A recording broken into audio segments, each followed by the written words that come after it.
सब प्रकार दुर्भाग्य कटिजीव सौभाग्य हम अमंगल कटिजीव मंगल हम जेते मंद ग्रह उपद्रव अच्छी ताई कटिजीव शुभ ग्रह उदय हो समस्त प्रकार आपद विपद उद्धार मिल सब प्रकार कल्याण कुशल हम केवल हरिकीर्तन कले से जो माने मंगल कुशल चाहती से निश्चित भाव हरिकीर्तन करेंगे जो मान न चाहती जहाँ कहती जो मैंने म्लेच्छ जबन से करती ना बिना पशुघ्राती ये कथा भागवत कहे पशुघ्राती जे पशु हत्या करुन्न को हिंसा करुच्छ म्लेच्छ जबन तार मुखरे हरिनाम उच्चारित तो हम ना ताकू जो हरिनाम गान करा जाए हृदय शेलबिद्ध है से छाड़िक पड़े जाए जगह नचेत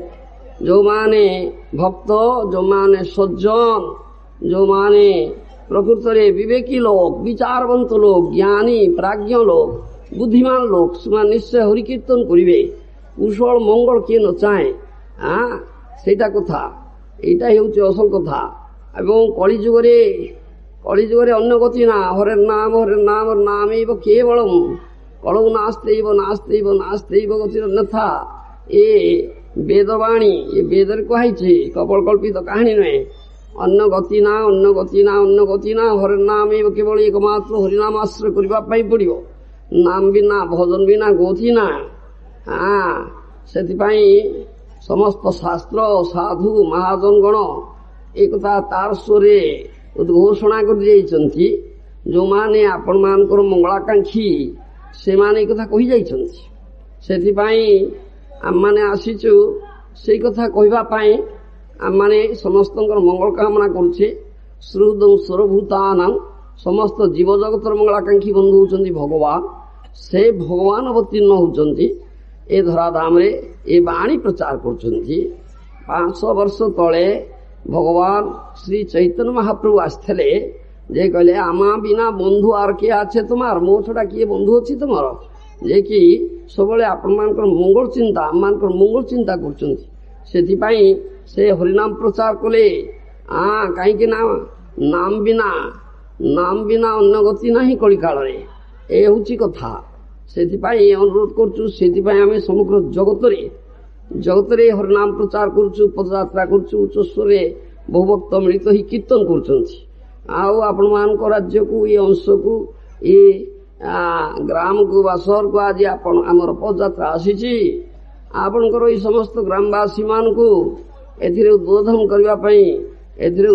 करने आसी किंतु बड़ दुखर कथा आपण माने अल्प 2-4 लोग उपस्थित अच्छा अधिकांश लोक कान में बाजुने कथा से प्रति आकृष्ट होना जना जाउछि जे एथि बहुत पशुघाती अच्छा केवल जे म्लेच्छ जबन पशुघाती से आकृष्ट हो ना बिना पशुना ये कथा भागवत कहे नचेत कृष्ण आकर्षणीय सर्वाकर्षणीय तांकर कथा आकर्षणीय तांकर नाम आकर्षणीय समस्ते आकृष्ट हेबे आकृष्ट न हो किए केवल पशुघाती आकृष्ट हम ना म्लेच्छ जबन जे पशु हत्या करुछि जे प्रति दिन कैसे केते पशु हत्या करुछि से आकृष्ट हम ना तार हृदय हरिनामटा शेलबिद्ध हम जमी शेल बाजुछि यही हूँ कथा तेरे मु बड़ दुख लगुच मत ए बेलगुंठा ग्राम एते कौन म्लेच्छ जबन अच्छी एत पशुघाती अच्छी जो मान कि हरि संकीर्तन प्रति आकृष्ट होना ये हूँ मोर दुखर कथा आ कौन कहबी मु भगवान को जनईदेवी से कथा भगवान आपण कथा बुझंतु ए बेलगुंठार अधिवासी मान प्रति कृपा करंतु आपण तांकु प्रेरणा दियंतु से माने जेपरि आपणकर कथा आपणकर वाणी आपणकर नाम आपणकर भजन प्रति आकृष्ट हेबे एवं से मानकर जीवन सार्थक हबो से माने ए कलिहत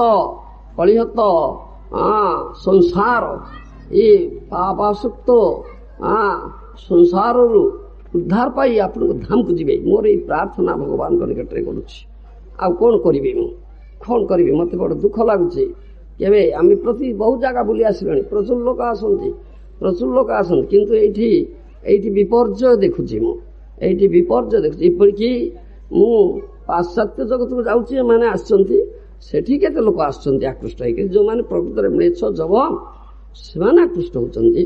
ଅଥଚ ଭାରତୀୟ, ପୁଣି ଭାରତରେ ଉତ୍କଳ ଖଣ୍ଡ, ଇଏ ବେଦରେ ଲେଖା ହେଇଛି ଉତ୍କଳ ପୁରୁଷୋତ୍ତମା, ଉତ୍କଳ ଖଣ୍ଡ ଅତି ପୁଣ୍ୟଭୂମି, ଜଗନ୍ନାଥ ଯୋଉଠି ବିରାଜମାନ କରିଛନ୍ତି ସେ ରାଜ୍ୟରେ ପୁଣି ଏ ପ୍ରକାର ଅଛନ୍ତି।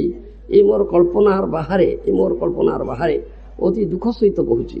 ସେଥିପାଇଁ ଅନୁରୋଧ କରୁଛି ଆପଣମାନେ ସମସ୍ତେ ଉଚ୍ଚସ୍ୱରେ ହରିକୀର୍ତ୍ତନ କରନ୍ତୁ। ହରେ କୃଷ୍ଣ କୃଷ୍ଣ କୃଷ୍ଣ ହରେ ହରେ, ହରେ ରାମ ରାମ ରାମ ହରେ ହରେ, ହରେ କୃଷ୍ଣ କୃଷ୍ଣ କୃଷ୍ଣ ହରେ ହରେ, ହରେ ରାମ ରାମ ରାମ ହରେ ହରେ। ହରେ କୃଷ୍ଣ কৃষ্ণ কৃষ্ণ হরে হরে, হরে রাম রাম রাম হরে হরে, হরে কৃষ্ণ কৃষ্ণ কৃষ্ণ হরে হরে, হরে রাম রাম রাম হরে হরে। হরে কৃষ্ণ কৃষ্ণ কৃষ্ণ হরে হরে, হরে রাম রাম রাম হরে হরে, হরে কৃষ্ণ কৃষ্ণ কৃষ্ণ হরে হরে, হরে রাম রাম রাম হরে হরে, হরে কৃষ্ণ কৃষ্ণ কৃষ্ণ হরে হরে, হরে রাম রাম রাম হরে হরে, হরে কৃষ্ণ কৃষ্ণ কৃষ্ণ হরে হরে, হরে রাম রাম রাম হরে হরে। আনন্দ লীলাময় বিগ্রহায় হেমাবদিব্য ছবি সুন্দরায় তস্मै महाप्रेम रसप्रदाय श्री चैतन्य चंद्राय नमो नमस्ते, चैतन्य चंद्राय नमो नमस्ते, चैतन्य चंद्राय नमो नमस्ते, चैतन्य चंद्राय नमः। उपस्थित भक्त सज्जन वृंद मातृवृंद, ମୁଁ ଆପଣମାନଙ୍କୁ ଆମର ଆନ୍ତରାଷ୍ଟ୍ରୀୟ କୃଷ୍ଣ ଭାବନା ସଂଘ ତରଫରୁ ହାର୍ଦ୍ଦିକ ଧନ୍ୟବାଦ ଜ୍ଞାପନ କରୁଛି। ଯେହେତୁ ଆପଣମାନେ ଆଜି ଆମମାନଙ୍କର ଏ ସଂକୀର୍ତ୍ତନ ପଦଯାତ୍ରା କାର୍ଯ୍ୟକ୍ରମରେ ଅଂଶଗ୍ରହଣ କରିଛନ୍ତି, ଆମମାନଙ୍କୁ ସାହାଯ୍ୟ କରିଛନ୍ତି, ଆମମାନଙ୍କ ସହିତ ସହଯୋଗ କରିଛନ୍ତି ଏବଂ ସବୁ ପ୍ରକାରେ ଆମମାନଙ୍କୁ ଉତ୍ସାହ ପ୍ରେରଣା ଦେଇଛନ୍ତି। ଅଧିକନ୍ତୁ ଆମମାନଙ୍କୁ ଏକ ସୁଯୋଗ ପ୍ରଦାନ କରିଛନ୍ତି କିଛି ହରିକୀର୍ତ୍ତନ କରିବା ପାଇଁ। ଅବଶ୍ୟ ଆପଣମାନଙ୍କ ମଧ୍ୟରୁ କେହି ଜାଣିଥାଇପାରନ୍ତି, କେହି ନ ଜାଣିଥାଇପାରନ୍ତି କାହିଁକି ହରିକୀର୍ତ୍ତନ କରାଯାଏ, କିନ୍ତୁ ୟାର ଏପରି ଅବ୍ୟର୍ଥ ଫଳ ଅଛି, ଜ୍ଞାନ ସାରରେ ହଉ ଅଜ୍ଞାନ ସାରରେ ହଉ, ଯେ ହରିକୀର୍ତ୍ତନ କରନ୍ତି ତାର ଫଳ ନିଶ୍ଚିତ ଭାବରେ ପାଆନ୍ତି। ୟାର ଭୁରି ଭୁରି ପ୍ରମାଣ ଅଛି। ଶ୍ରୀମଦ ଭାଗବତର କଥା ଆପଣମାନେ ଶୁଣିଥିବେ, ଭାଗବତର ନାମ ଶୁଣିଥିବେ, କେହି କେହି ଭାଗବତ ପାଠ କରୁଥିବେ ବା କରୁଥିବେ। ସେଇ ଭାଗବତର କଥା ଆମେ କହୁଛେ, ଆମେ ରାଜନୀତିର କଥା କହୁନେ, ଆମେ ଜଡ଼ ବୈଜ୍ଞାନିକର କଥା କହୁନେ, ଆମେ କର୍ମୀର କଥା କହୁନେ, ଆମେ ଯୋଗୀର କଥା କହୁନେ, ଆମେ ଭଗବାନ କଥା କହୁଛେ। आमे भागवतर कथा ही कहूचे नित्य भागवत सेवा जहा नित्य पाठ्य नित्य श्रवणीय नित्य पाठ्य नित्य श्रवणीय प्रतिदिन भागवत पाठ करिया पड़ियो प्रतिदिन भागवत श्रवण करिया पड़ियो ताहले मानव जीवन सार्थकता से निहित अच्छी भागवत परी शास्त्र नहीं सर्व वेदांत सारम श्रीमद भागवत उच्यते सर्व वेद वेदांत उपनिषद सार होची श्रीमद भागवत व्यासदेवंकर अंतिम अवदान श्रीमद भागवत चारि वेद उपनिषदे जत किछु हय तार अर्थ लया व्यास करिल संचय चारि वेद उपनिषद ए सब वैदिक शास्त्र जहा किछु तार सार नहीं करी भागवत प्रणयन करछन्ति व्यासदेव अंतिम अवदान आउ भागवत आम ओडिशा रे अपरिचित नुहे भागवत कहिले ओडिशा लोक माने जगन्नाथ दासंकर ओडिया भागवत को बुझंती किंतु मूल भागवत रचयिता श्री व्यासदेव ता संस्कृत भाषा रे लेखा 18,000 श्लोक अछि ताहार ओडिया अनुवाद सेतु ओडिया अनुवाद करथले व्यास ये जगन्नाथ दास किंतु मूल भागवत व्यासदेव प्रणीत कृष्ण दैपायन व्यास कर्तृक एवं संस्कृत भाषा लेखा आम से मूल भागवत प्रकाश करछे आमर परमाराध्यतम गुरुदेव जहाँकर जन्म शतवार्षिकी आम पालन करछे श्री श्रीमद श्री भक्ति वेदांत स्वामी प्रभुपाद जी महाराज से मूल भागवतर इंग्रेजी अनुवाद करछन्ति कहीं तांकर गुरु पूर्व अद्वैताचार्य कहते तांकर गुरु आदेश कले पाश्चात्य जगत को जाइकरी भागवतर वाणी इंग्रेजी भाषा प्रचार करने इंग्रेजी भाषा अनुवाद कले मूल श्लोक अच्छी आमर बुक टेबुल बुक स्टैंड दिखाई भागवत मूल भागवत आपण नियंतु देखंतु मूल श्लोक अच्छी श्लोक प्रत्येक शब्दर अर्थ अच्छी एवं श्लोकर अनुवाद दिखाई अर्थ दिखाई तापरे प्रति श्लोक उपरे भाष्य दिखाई भावार्थ दिखाई भल भाव विश्लेषण कर बुझी दिखाई तेणु आपण पढ़िले मूल भागवत जानीपारे भागवत कौन वस्तु कौन जिनस अच्छी कृष्ण तुल्य भागवत विभू सर्वाश्रय प्रति श्लोकी प्रति अक्षरी नाना अर्थ कय ये भगवान वाणी अवतार भागवत साधारण पुस्तक नुहे साधारण ग्रंथ नुहे ये कृष्ण तुल्य विभू वस्तु आम जो विभू भगवान कृष्णकर आश्रय नौचे भागवत आश्रय कही प्रति श्लोकी प्रति अक्षरी नाना अर्थ कय गोटे श्लोक एत कथा अच्छे गोटे श्लोक जदि भागवत आलोचना करा जाए ताहले के बहुत दिन लगे एत कथा अच्छे भागवतर आज आलोचना होनी से दुर्योग आसी दुर्भाग्य आसी आम आगे आगे भागवत टुंगी थिला प्रति ग्राम रे भागवत टुंगी थिला घरे केत भक्त लोग तो घरे भागवत गादी बसई भागवत पूजा होय पूजा करथिले एवं प्रतिदिन गोटे अध्याय भागवत पाठ करथिले मु जेतबेले पिला थिली प्रतिदिन मु भागवत गोटे अध्याय पाठ करथिली दीप लगैकी आमे दीप लगैकी पाठ करथलु ए बिजुली आलु नथिला सेतबेले मोर पिला दिनर कथा मु कहूची तेणु आजिकाली ये दुर्भाग्य आसीची भागवत टुंगी लोप पाई जाइछि ता जगह क्लब घर करछे आमे टीवी खंजीचे सीटी मद पिउचे धांगड़ा धांगड़ी टीवी नाट टीवी रे आमे धांगड़ा धांगड़ी नाट देखुचे ई दुर्भाग्य आछे आमे भागवत पाठ करूने भागवत श्रवण करूने तेणु भगवान करो कृपाटा केमती मिलिबो ये कथा आपण बुझंतु ये आमको नूतन नुहे ये आमर चिर परिचित किंतु आमे एपरी अंध भाव ये पाश्चात्य जगतर शिक्षा सभ्यता को अनुकरण कर जाउछे से दुर्भाग्य आसी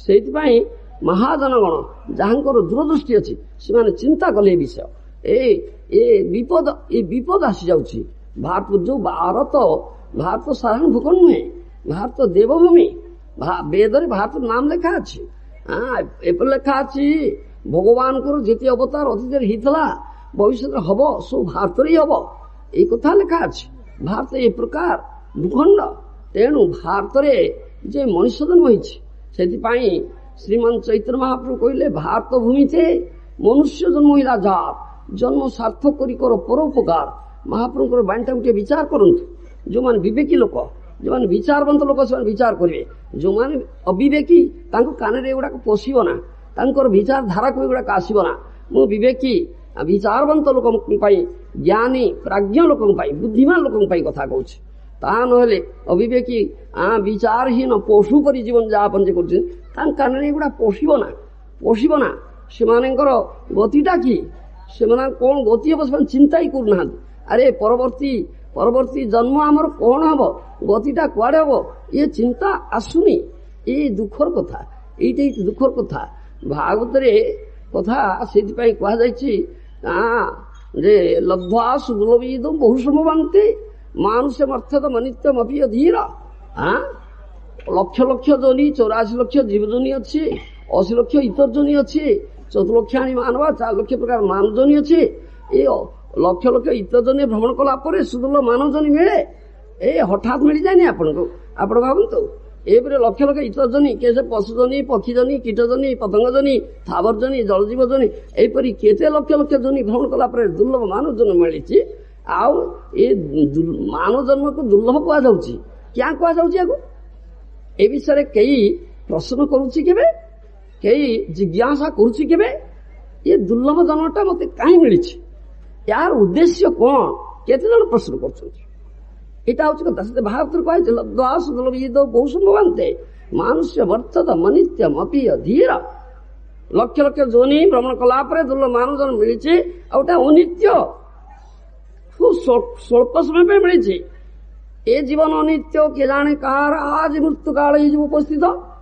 ଏ କଥା କୁହାଯାଇଛି। ଆମେ ଆଖି ଆଗରେ ଦେଖୁଛେ କେତେ କୁଆଡେ କେତେ ଲୋକ ମରି ଯାଉଛନ୍ତି, ତାର ଇୟତ୍ତା ନାହିଁ। ଯାହା କହନ୍ତି ଏ ପାଦ ଉଠେଇ ଆର ପାଦ ପକେଇଲା ବେଳକୁ କଣ ଅବସ୍ଥା ହବ ଜାଣିନା, ଏ ଅବସ୍ଥାଟା ହେଇଯାଉଛି।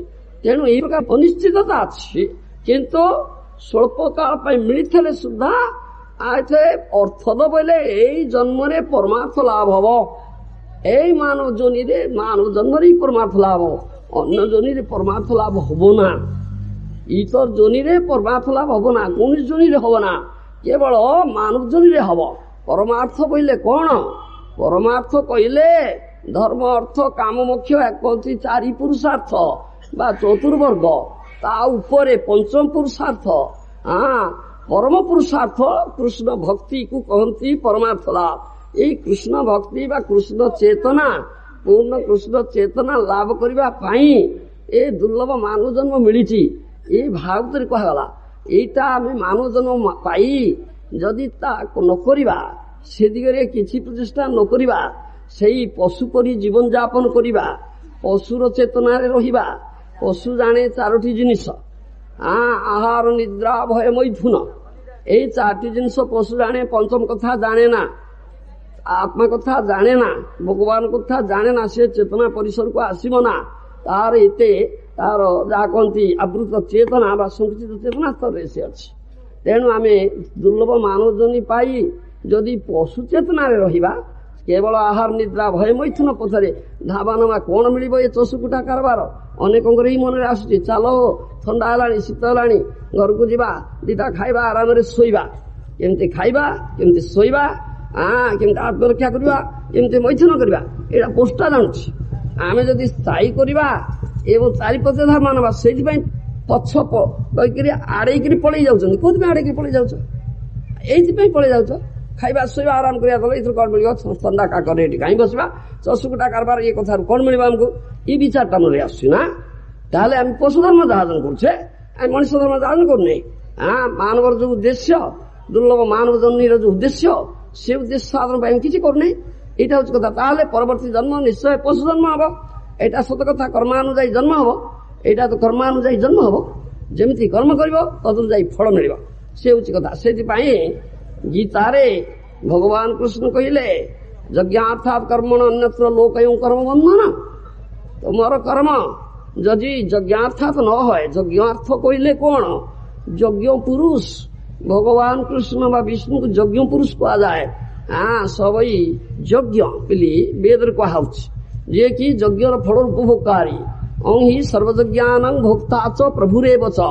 ଏ କଥା ଭଗବତ ଗୀତାରେ ଭଗବାନ କୃଷ୍ଣ କହିଲେ। ହିଁ ସର୍ବଯଜ୍ଞାନଂ ଭୋକ୍ତା ଚ ପ୍ରଭୁରେ। ସମସ୍ତ ଯଜ୍ଞର ଫଳ ଉପଭୋଗକାରୀ ସେ। ଭକ୍ତାରଂ ଯଜ୍ଞ ତପସାଂ ସର୍ବଲୋକ ମହେଶ୍ୱରଂ ଶ୍ରୁତଂ ସର୍ବଭୂତାନାଂ ଜ୍ଞାତ୍ୱା ମାଂ ଶାନ୍ତି ରୁଚ୍ୟତି। এই পঞ্চম অধ্যায়ের শেষ শ্লোকর কথা ভগবানଙ୍କର। ମୁଁ ଭକ୍ତାର, ମୁଁ ଉପଭୋଗକାରୀ, ଯଜ୍ଞ ତପସ୍ୟା ଫଳର ଉପଭୋଗକାରୀ ମୁଁ, ଏବଂ ସର୍ବଲୋକ ମହେଶ୍ୱର ମୁଁ, ଏବଂ ଶ୍ରୁତଂ ସର୍ବଭୂତାନାଂ ସମସ୍ତ ଜୀବଜଗତର ମଙ୍ଗଳାକାଂକ୍ଷୀ ବନ୍ଧୁ ମୁଁ ଏ କଥା ଜାଣିଲେ ଆପଣ ଶାନ୍ତି ପାଇବେ, ନହେଲେ ଶାନ୍ତି ମିଳିବ ନା। ଶାନ୍ତି ସୂତ୍ର ଦେଲେ ଏ ହେଉଛି ଭଗବାନଙ୍କର ବାଣୀ। ଭଗବାନ କାହିଁକି ଆସୁଛନ୍ତି? ଭଗବାନଙ୍କୁ ଏଠିକି ଆସିବାର ଆବଶ୍ୟକତା କ'ଣ ଅଛି? ଭଗବତ ଧାମ ଅଛି, ଭଗବାନ ସଦାନନ୍ଦମୟ ବିଗ୍ରହ, ତାଙ୍କର ସଦାନନ୍ଦମୟ ଧାମ ଅଛି ଜଗତରେ। ସେ ଭୌତିକ ଜଗତକୁ ଯୋଉଟା ଅସତ୍, ଯୋଉଟା ଅଚିତ, ଯୋଉଟା ନିରାନନ୍ଦମୟ, ସମ୍ପୂର୍ଣ୍ଣ ଯାହା କହନ୍ତି ସମ୍ପୂର୍ଣ୍ଣ ବିପରୀତ, ଏଠି କାହିଁକି ଆସିବେ ଭଗବାନ? ତାଙ୍କର କ'ଣ ଧନ୍ଦା ଅଛି ନା? ତାଙ୍କର କେତେ ଆମ ପାଇଁ ଦର୍ଦ ଅଛି, ଆମ ପାଇଁ କେତେ ଦର୍ଦ ଅଛି। ଆମେ ଭଗବାନ ଭୁଲି ଯାଇଛେ, ମାୟାଗ୍ରସ୍ତ ହେଇକିରି ବହୁତ ଭଜନ କରୁନେ, ଭଗବାନ କଥା ଶୁଣିନେ, ସାଧୁ ଗୁରୁ ମହାଜନଙ୍କର କଥା ଶୁଣୁନେ, ଶାସ୍ତ୍ର ଭାଗବତ ଗୀତା ଏସବୁ ପାଠ କରୁନେ, ଏସବୁ କରୁନେ। ଆମେ କେତେ ମାୟାଗ୍ରସ୍ତ ହେଇକିରି ପଶୁ ପରି ଜୀବନ ଯାପନ କରୁଛେ, ଯାହା ଫଳରେ ଜନ୍ମ ଜନ୍ମାନ୍ତର ଧରି ଲକ୍ଷ ଲକ୍ଷ ଦୂରୀରେ ଆମେ ଘୂର୍ଣ୍ଣାୟମାନ ହଉଛେ, ଜନ୍ମ ମୃତ୍ୟୁ ଜରା ବ୍ୟାଧି ଭୋଗୁଛେ, ଦୁଃଖ ପାଉଛେ, ତାପରେ ଦଗ୍ଧୀଭୂତ ହଉଛେ। ଏ ଦୁଃଖାଳୟ, ଏଟା ଦୁଃଖର ଘର। ଏଠି ଜନ୍ମ ମୃତ୍ୟୁ ଜରା ବ୍ୟାଧି ଦୁଃଖ ହିଁ ଅଛି, ସୁଖ ନାହିଁ, ଆନନ୍ଦ ନାହିଁ। ଏଠି ଆମେ ଏକୁ ମର୍ତ୍ତ୍ୟପୁର କହନ୍ତି, ମୃତ୍ୟୁ ସଂସାର କହନ୍ତି। ଯୋଉ ଜନ୍ମ ଅଛି, ମୃତ୍ୟୁ ଅଛି, ଜରା ବ୍ୟାଧି ଅଛି, ଏଇ ସଂସାରରେ ଆମେ ଘୂର୍ଣ୍ଣାୟମାନ ହଉଛେ। ଆମେ କେବେ ଚିନ୍ତା କରୁନେ ସଦାନନ୍ଦମୟ ଧାମକୁ ଯିବା, ଭଗବାନଙ୍କ ଧାମକୁ ଯିବା, ନିତ୍ୟ ନିତ୍ୟ ଶାଶ୍ୱତ ଧାମ ଚିଦାନନ୍ଦମୟ ଧାମ ରହିବା, ଏଇଟା ଚିନ୍ତା କରୁନେ। ଆମେ ସେ କର୍ମ କରୁନେ। এই কর্মর কথা যজ্ঞ অর্থাৎ কর্মনন্ত লোক এবং কর্মবন্ধন। তোমার কর্মটা যে কাম করছ সেটা যজ্ঞ পুরুষ পাই নহলে, যজ্ঞ পুরুষ ভগবান বিষ্ণু বা কৃষ্ণ তাঙ্কর প্রিত্যর্থে নহলে, তাহলে কর্মর ফল আছে, প্রতিফল আছে, প্রতিক্রিয়া আছে। এবারে অ্যাকশন অ্যাজ ইটস রিয়াকশন ইংরেজিতে পাওয়া যায়। প্রত্যেক কর্মর প্রতিক্রিয়া আছে, তা কুহতি কর্মবন্ধন। সেই কর্মবন্ধনে বান্ধি যাইছে, আমি কর্ম ফল ভোগুছে ସମସ୍ତେ। কর্ম অনুযায়ী স্বর্গ নরক প্রাপ্ত হয়, কর্ম অনুযায়ী যদি যজ্ঞ কর্ম করিব তাহলে ভগবত ধামକୁ ଯିବା, ভগবত ভক্তি ମିଳିବ, ଭଗବାନଙ୍କ ସେବକ ହେଇକି ଦାସ ହେଇକି ତାଙ୍କ ଚିଦାନନ୍ଦମୟ ଧାମରେ ରହିବା। ଏ କର୍ମର କଥାଟା କୁହାଯାଇଛି ଏଇ ଗୀତାରେ କୁହାଯାଇଛି। ଭଗବାନ ସେଥିପାଇଁ ଆସିଲେ, ଭଗବାନ ଯେହେତୁ ସୁହୃଦ, ଆମର ଏକମାତ୍ର ମଙ୍ଗଳାକାଂକ୍ଷୀ ବନ୍ଧୁ, ସେ ଆସିଲେ, ଲୀଳା ପ୍ରକାଶ କଲେ, ତାଙ୍କର ବାଣୀ ଶୁଣିଲେ, କୁରୁକ୍ଷେତ୍ର ଲୀଳା କଲେ। କୃଷ୍ଣ ଲୀଳା ପୁରୁଷୋତ୍ତମ, ପାର୍ଥ ସାରଥି ହେଲେ। ପାର୍ଥ ତାଙ୍କର ଅର୍ଜୁନ ତାଙ୍କର ଭକ୍ତ, ତାଙ୍କର ରଥ ଟାଣିଲେ ଏବଂ ପାର୍ଥକୁ ପ୍ରତୀକ କରି ସମଗ୍ର ମାନବ ସମାଜକୁ ତାଙ୍କର ଗୀତା ବାଣୀ ଦେଲେ। ତାଙ୍କର ମୁଖ ନିଃସୃତ ବାଣୀ, ଏ ଅମୃତମୟ ବାଣୀ, ଏଇଥିରେ ସବୁ କଲ୍ୟାଣ ଅଛି। ଏଇଟାକୁ ବୁଝିବାକୁ ପଡିବ ଆମକୁ। ତାଇ ପାଠ୍ୟ, ତାଇ ଶ୍ରବଣୀୟ। କାହିଁକି ନା ତାହା ଶ୍ରବଣ କଲେ ଏ ବଦ୍ଧ ଜୀବ ମାନଙ୍କର ଶୁଦ୍ଧ ଚେତନା ଜାଗ୍ରତ ହବ। ଏବଂ ଯଦି ବୁଦ୍ଧିମାନ ବ୍ୟକ୍ତି ୟାକୁ ଶ୍ରଦ୍ଧା, ଦୃଢ ଶ୍ରଦ୍ଧା, ଆନ୍ତରିକତା ସହ ଶ୍ରବଣ କରିବେ, ଗୁରୁମୁଖରୁ ଶ୍ରବଣ କରିବେ, ଯାହା କୁହାଯାଇଛି ତାହା ଆଚରଣ କରିବେ, ତାହେଲେ ସେ ଭଗବାନଙ୍କୁ ପାଇବେ, ତାଙ୍କର ଭକ୍ତି ଜାଗ୍ରତ ଭଗବାନଙ୍କୁ ପାଇବେ। ଏଥିପାଇଁ ଭଗବାନ ମଙ୍ଗଳ ଚିନ୍ତା କରୁଛନ୍ତି। ଶାସ୍ତ୍ର ଗୁରୁ ଆତ୍ମା ରୂପେ আপনাকে জানান, কৃষ্ণ মোর প্রভু ত্রাতা, জীবের হয় জ্ঞান। জীব বদ্ধ জীবর জ্ঞানটা হব কেমিতিকা? এথিপাই এই ব্যবস্থা ভগবান করছে। আগ দেলে শাস্ত্র, বৈদিক শাস্ତ୍ର ଗୁଡ଼ିକ ଦେଲେ, ଆଉ ଶାସ୍ତ୍ରରେ କ'ଣ କୁହାଯାଇଛି ତାକୁ ତତ୍ତ୍ୱରେ ବୁଝିବାକୁ ପଡିବ। ଯୋଡ଼େ ବିଚାର ଅଛି ଆମର, ଗୋଟେ ଆପାତ ବିଚାର, ଗୋଟେ ତତ୍ତ୍ୱ ବିଚାର। এই ତତ୍ତ୍ୱ ବିଚାର କଥା କୁହାଯାଇଛି। ଆପାତ ବିଚାର କଲେ ଶାସ୍ତ୍ର ତତ୍ତ୍ୱ ବୁଝିପାରିବ, ଶାସ୍ତ୍ର ବୋଧଗମ୍ୟ ହବ ନା। ଯାହା କହନ୍ତି ଇଂରେଜୀରେ ବିଭ୍ରାନ୍ତ ହବ, କନଫ୍ୟୁଜଡ ହବ। এইটা হচ্ছে কথাটা। জন্ম কর্মচমে দিব্যং এবং যৌবেতি তত্ত্বত ত্যক্তা দেহং পুনর্জন্ম নয়তি সম্মাঙ্গিতি অর্জুন। এই গীতার চতুর্থ অধ্যায়ে ভগবান কৃষ্ণଙ୍କ কথা। মোর জন্ম, মোর কর্ম প্রাকୃତ ନୁହେଁ, ଅପ୍ରାକୃତ ଦିବ୍ୟ। ୟାକୁ ଯେ ତତ୍ତ୍ୱରେ ବୁଝନ୍ତି ତାଙ୍କର ଶେଷ ଜନ୍ମ ହବ। ସେ ସରତ୍ୟା କଲା ପରେ ମୋ ପାଖକୁ ଯିବେ, ଆଉ ପୁନର୍ଜନ୍ମ ହବ ନା, ଆଉ ଏ ଭୌତିକ ଜଗତ ଆସିବେ ନା, ଆଉ ଜନ୍ମ ନେବେ ନା, ଭଗବାନ ପାଖକୁ ଯିବ। এই ମାନବ ଜୀବନ ଦୁର୍ଲଭ ମାନବ ଜୀବନ ଏଇଥିପାଇଁ ଉଦ୍ଦିଷ୍ଟ ଅଛି, ଭଗବାନଙ୍କୁ ତତ୍ତ୍ୱରେ ଜାଣିବା ପାଇଁ, ବୁଝିବା ପାଇଁ, ପାଇବା ପାଇଁ। ଏଥିପାଇଁ ଆମକୁ ସେ ଅନୁଯାୟୀ କର୍ମ କରିବା ପାଇଁ ପଡିବ। ତଦ୍ବିଜ୍ଞାନାର୍ଥଂ ସଦ୍ଗୁରୁଂ ବା ବିଗଚ୍ଛେତ୍ ସମିତ୍ ପାଣି ଶ୍ରୋତ୍ରିୟଂ ବ୍ରହ୍ମନିଷ୍ଠଂ। ଏଇ ଉପନିଷଦରେ କୁହାଯାଇଛି। ଆଉ ଗୀତାରେ ମଧ୍ୟ କହିଲେ ଯେ ପ୍ରଣିପାତ ପରିପ୍ରଶ୍ନ ସେବା, ପ୍ରଣିପାତ ପରିପ୍ରଶ୍ନ ସେବା।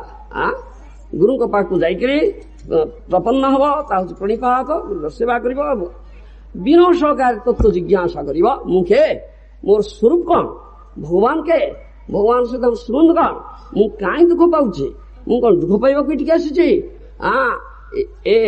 ସେଥିପାଇଁ ପ୍ରୟୋଜନ କ'ଣ, କ'ଣ ଦରକାର, ଏଇଗୁଡାକ ହଉଛି ତତ୍ତ୍ୱ ଜିଜ୍ଞାସା। ଅର୍ଥାତ୍ ବ୍ରହ୍ମ ଜିଜ୍ଞାସା। ଏ ବ୍ରହ୍ମସୂତ୍ରରେ କୁହାଯାଉଛି। ଏ ଜିଜ୍ଞାସା ତ ଆମର ନାହିଁ, ତାହେଲେ କେମିତି ହବ? ଏ ଜିଜ୍ଞାସା ଆମକୁ କରିବା ପାଇଁ ପଡିବ।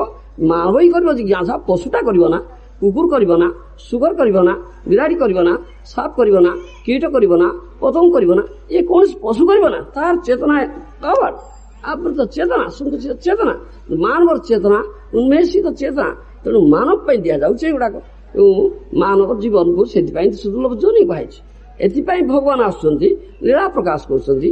ଲୀଳା କାରଣ ଲେଖା ହବ, ପୁସ୍ତକ ଆକାର ଲେଖା ହେଲା, ଗ୍ରନ୍ଥ ଆକାର ଲେଖା ହେଲା, ବ୍ୟାସଦେବ ଲେଖିଲେ।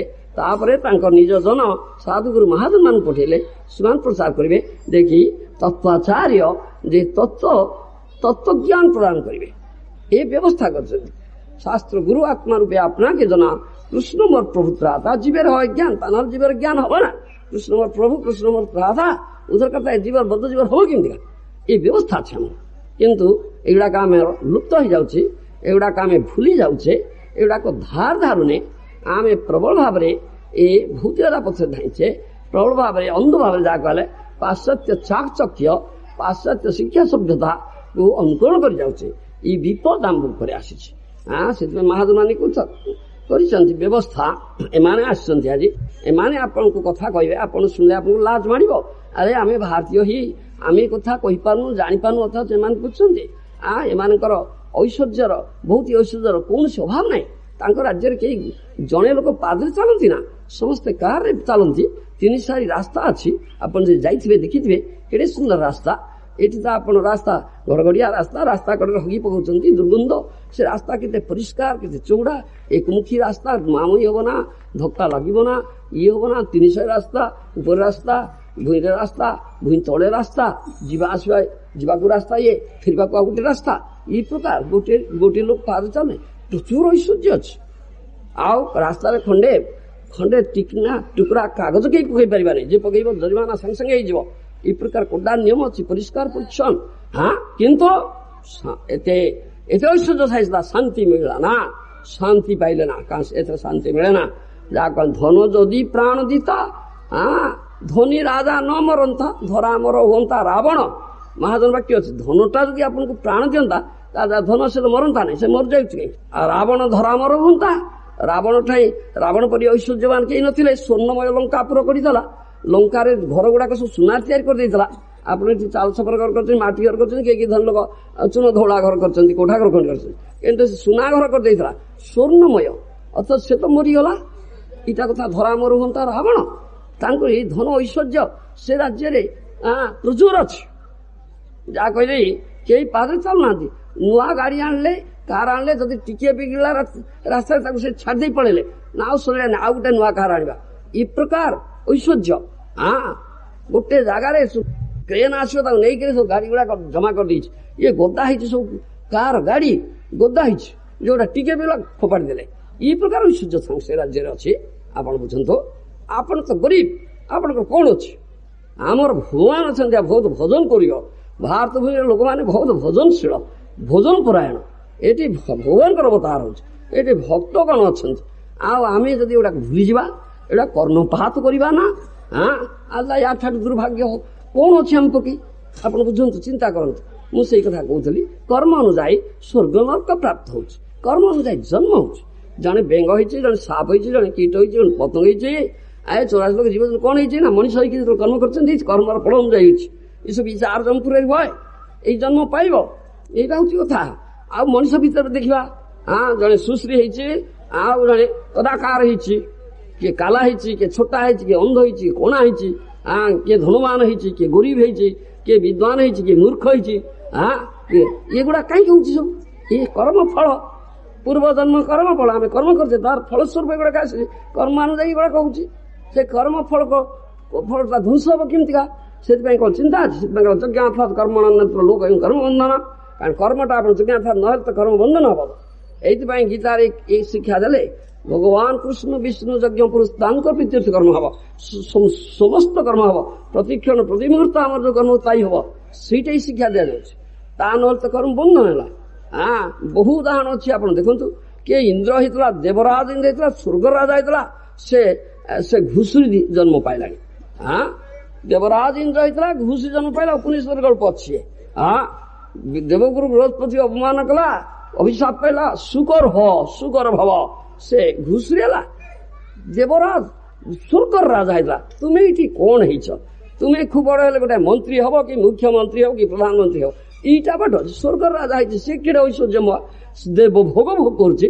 ତାର ପରେ ଜନ୍ମ ହେଇଗଲା ଘୁଷୁରି ଜନ୍ମ ହେଲା, ବିଷ୍ଠା ଖାଇଲା। ବିଷ୍ଠା କଥା ଭିତରେ ବସିକିରି ଘୁଷୁରି ଛୁଆ ପଲେ ପଲେ ଜନ୍ମ କରୁଛି। ଗୋଟେ ଶୁକରି ରଖିଛି, ତାର ମୈଥୁନ କରୁଛି। ଆଉ ଘୁଷୁରି ଛୁଆ 100 ବର୍ଷ ବିଷ୍ଠା କଥା ବୁଣେଇ ରହିଗଲା। ଏଇଟା କଥାଟା ହେଇଗଲା। ଆପଣ ଦେଖନ୍ତୁ, ଇ କର୍ମ ଏ ପ୍ରକାର କରିବାର ତାର ଫଳଟା ଏ ପ୍ରକାର ହେଇଗଲା। କର୍ମ ଖଣ୍ଡାୟତନରେ ଆପଣ କର୍ମ କିଏ ଖଣ୍ଡେଇବ? କର୍ମଫଳ କେହି ଖଣ୍ଡେଇ ପାରିବେ ନାହିଁ। ସେଥିପାଇଁ କହନ୍ତି କପାଳ ଲିଖନ ମୋରରେ, ମୋ କପାଳରେ ଲେଖା ହେଇଛି। କପାଳ ଲିଖନ କୋଉଟା? କପାଳ ମାନେ ଏଇ ପ୍ରାରବ୍ଧ କର୍ମ ମୁଁ ଏହା କରିଛି, ମୋ ପାଇଁ ଏଗୁଡାକ ବନ୍ଦୋବସ୍ତ ଅଛି। ଏଇ କପାଳ ଲିଖନ, ଏଇ ଭାଗ୍ୟ ବୋଲି କହୁଛନ୍ତି ଆପଣ। ଏଇ ଭାଗ୍ୟ ମୋର ଭାଗ୍ୟରେ ଅଛି। ଭାଗ୍ୟଟା କଣ? ଭାଗ୍ୟଟା ପ୍ରାରବ୍ଧ କର୍ମର ଫଳ। এইটা ভাগ্য বলে কৌছ, এইটা কপাল লিখন কৌছ। কে কা আন করিপারবে না। কে আন করিব না? কৃষ্ণ, একমাত্র কৃষ্ণ আন করিবে। সেই যোগ্য পুরুষ করিবে, আর কি করিপারে? যজ্ঞাথর্পণ হলে সর্বধর্মান পরিত্যাজ্য মামেকং শরণং ব্রজ অন্তঃস্বর পাপেভ্য মুখে স্যামি মা সুচ। গীতার শেষ শেষ উপদেশ দেলে এ যাচ্ছে গুহ্যতম উপদেশ।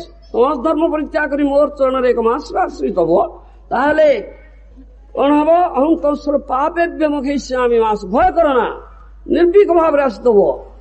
ସବୁ ଧର୍ମ ତ୍ୟାଗ କରି ମୁଁ ଅଧର୍ମୀ ହେଇଯିବି, ଧର୍ମ ତ୍ୟାଗ କରି ନା, ଭୟ କରି ନାଚ ଗଲେ ଅନ୍ତଃସ୍ୱର ପାପେଭ୍ୟ ମୁଖେ। ସମସ୍ତ ପାପ କର୍ମ ପ୍ରତିକ୍ରିୟାରୁ ମୁଁ ମୁକ୍ତ କରି ଧ୍ୱଂସ କରିବି। କେବଳ କୃଷ୍ଣ ଆନ କରିବେ।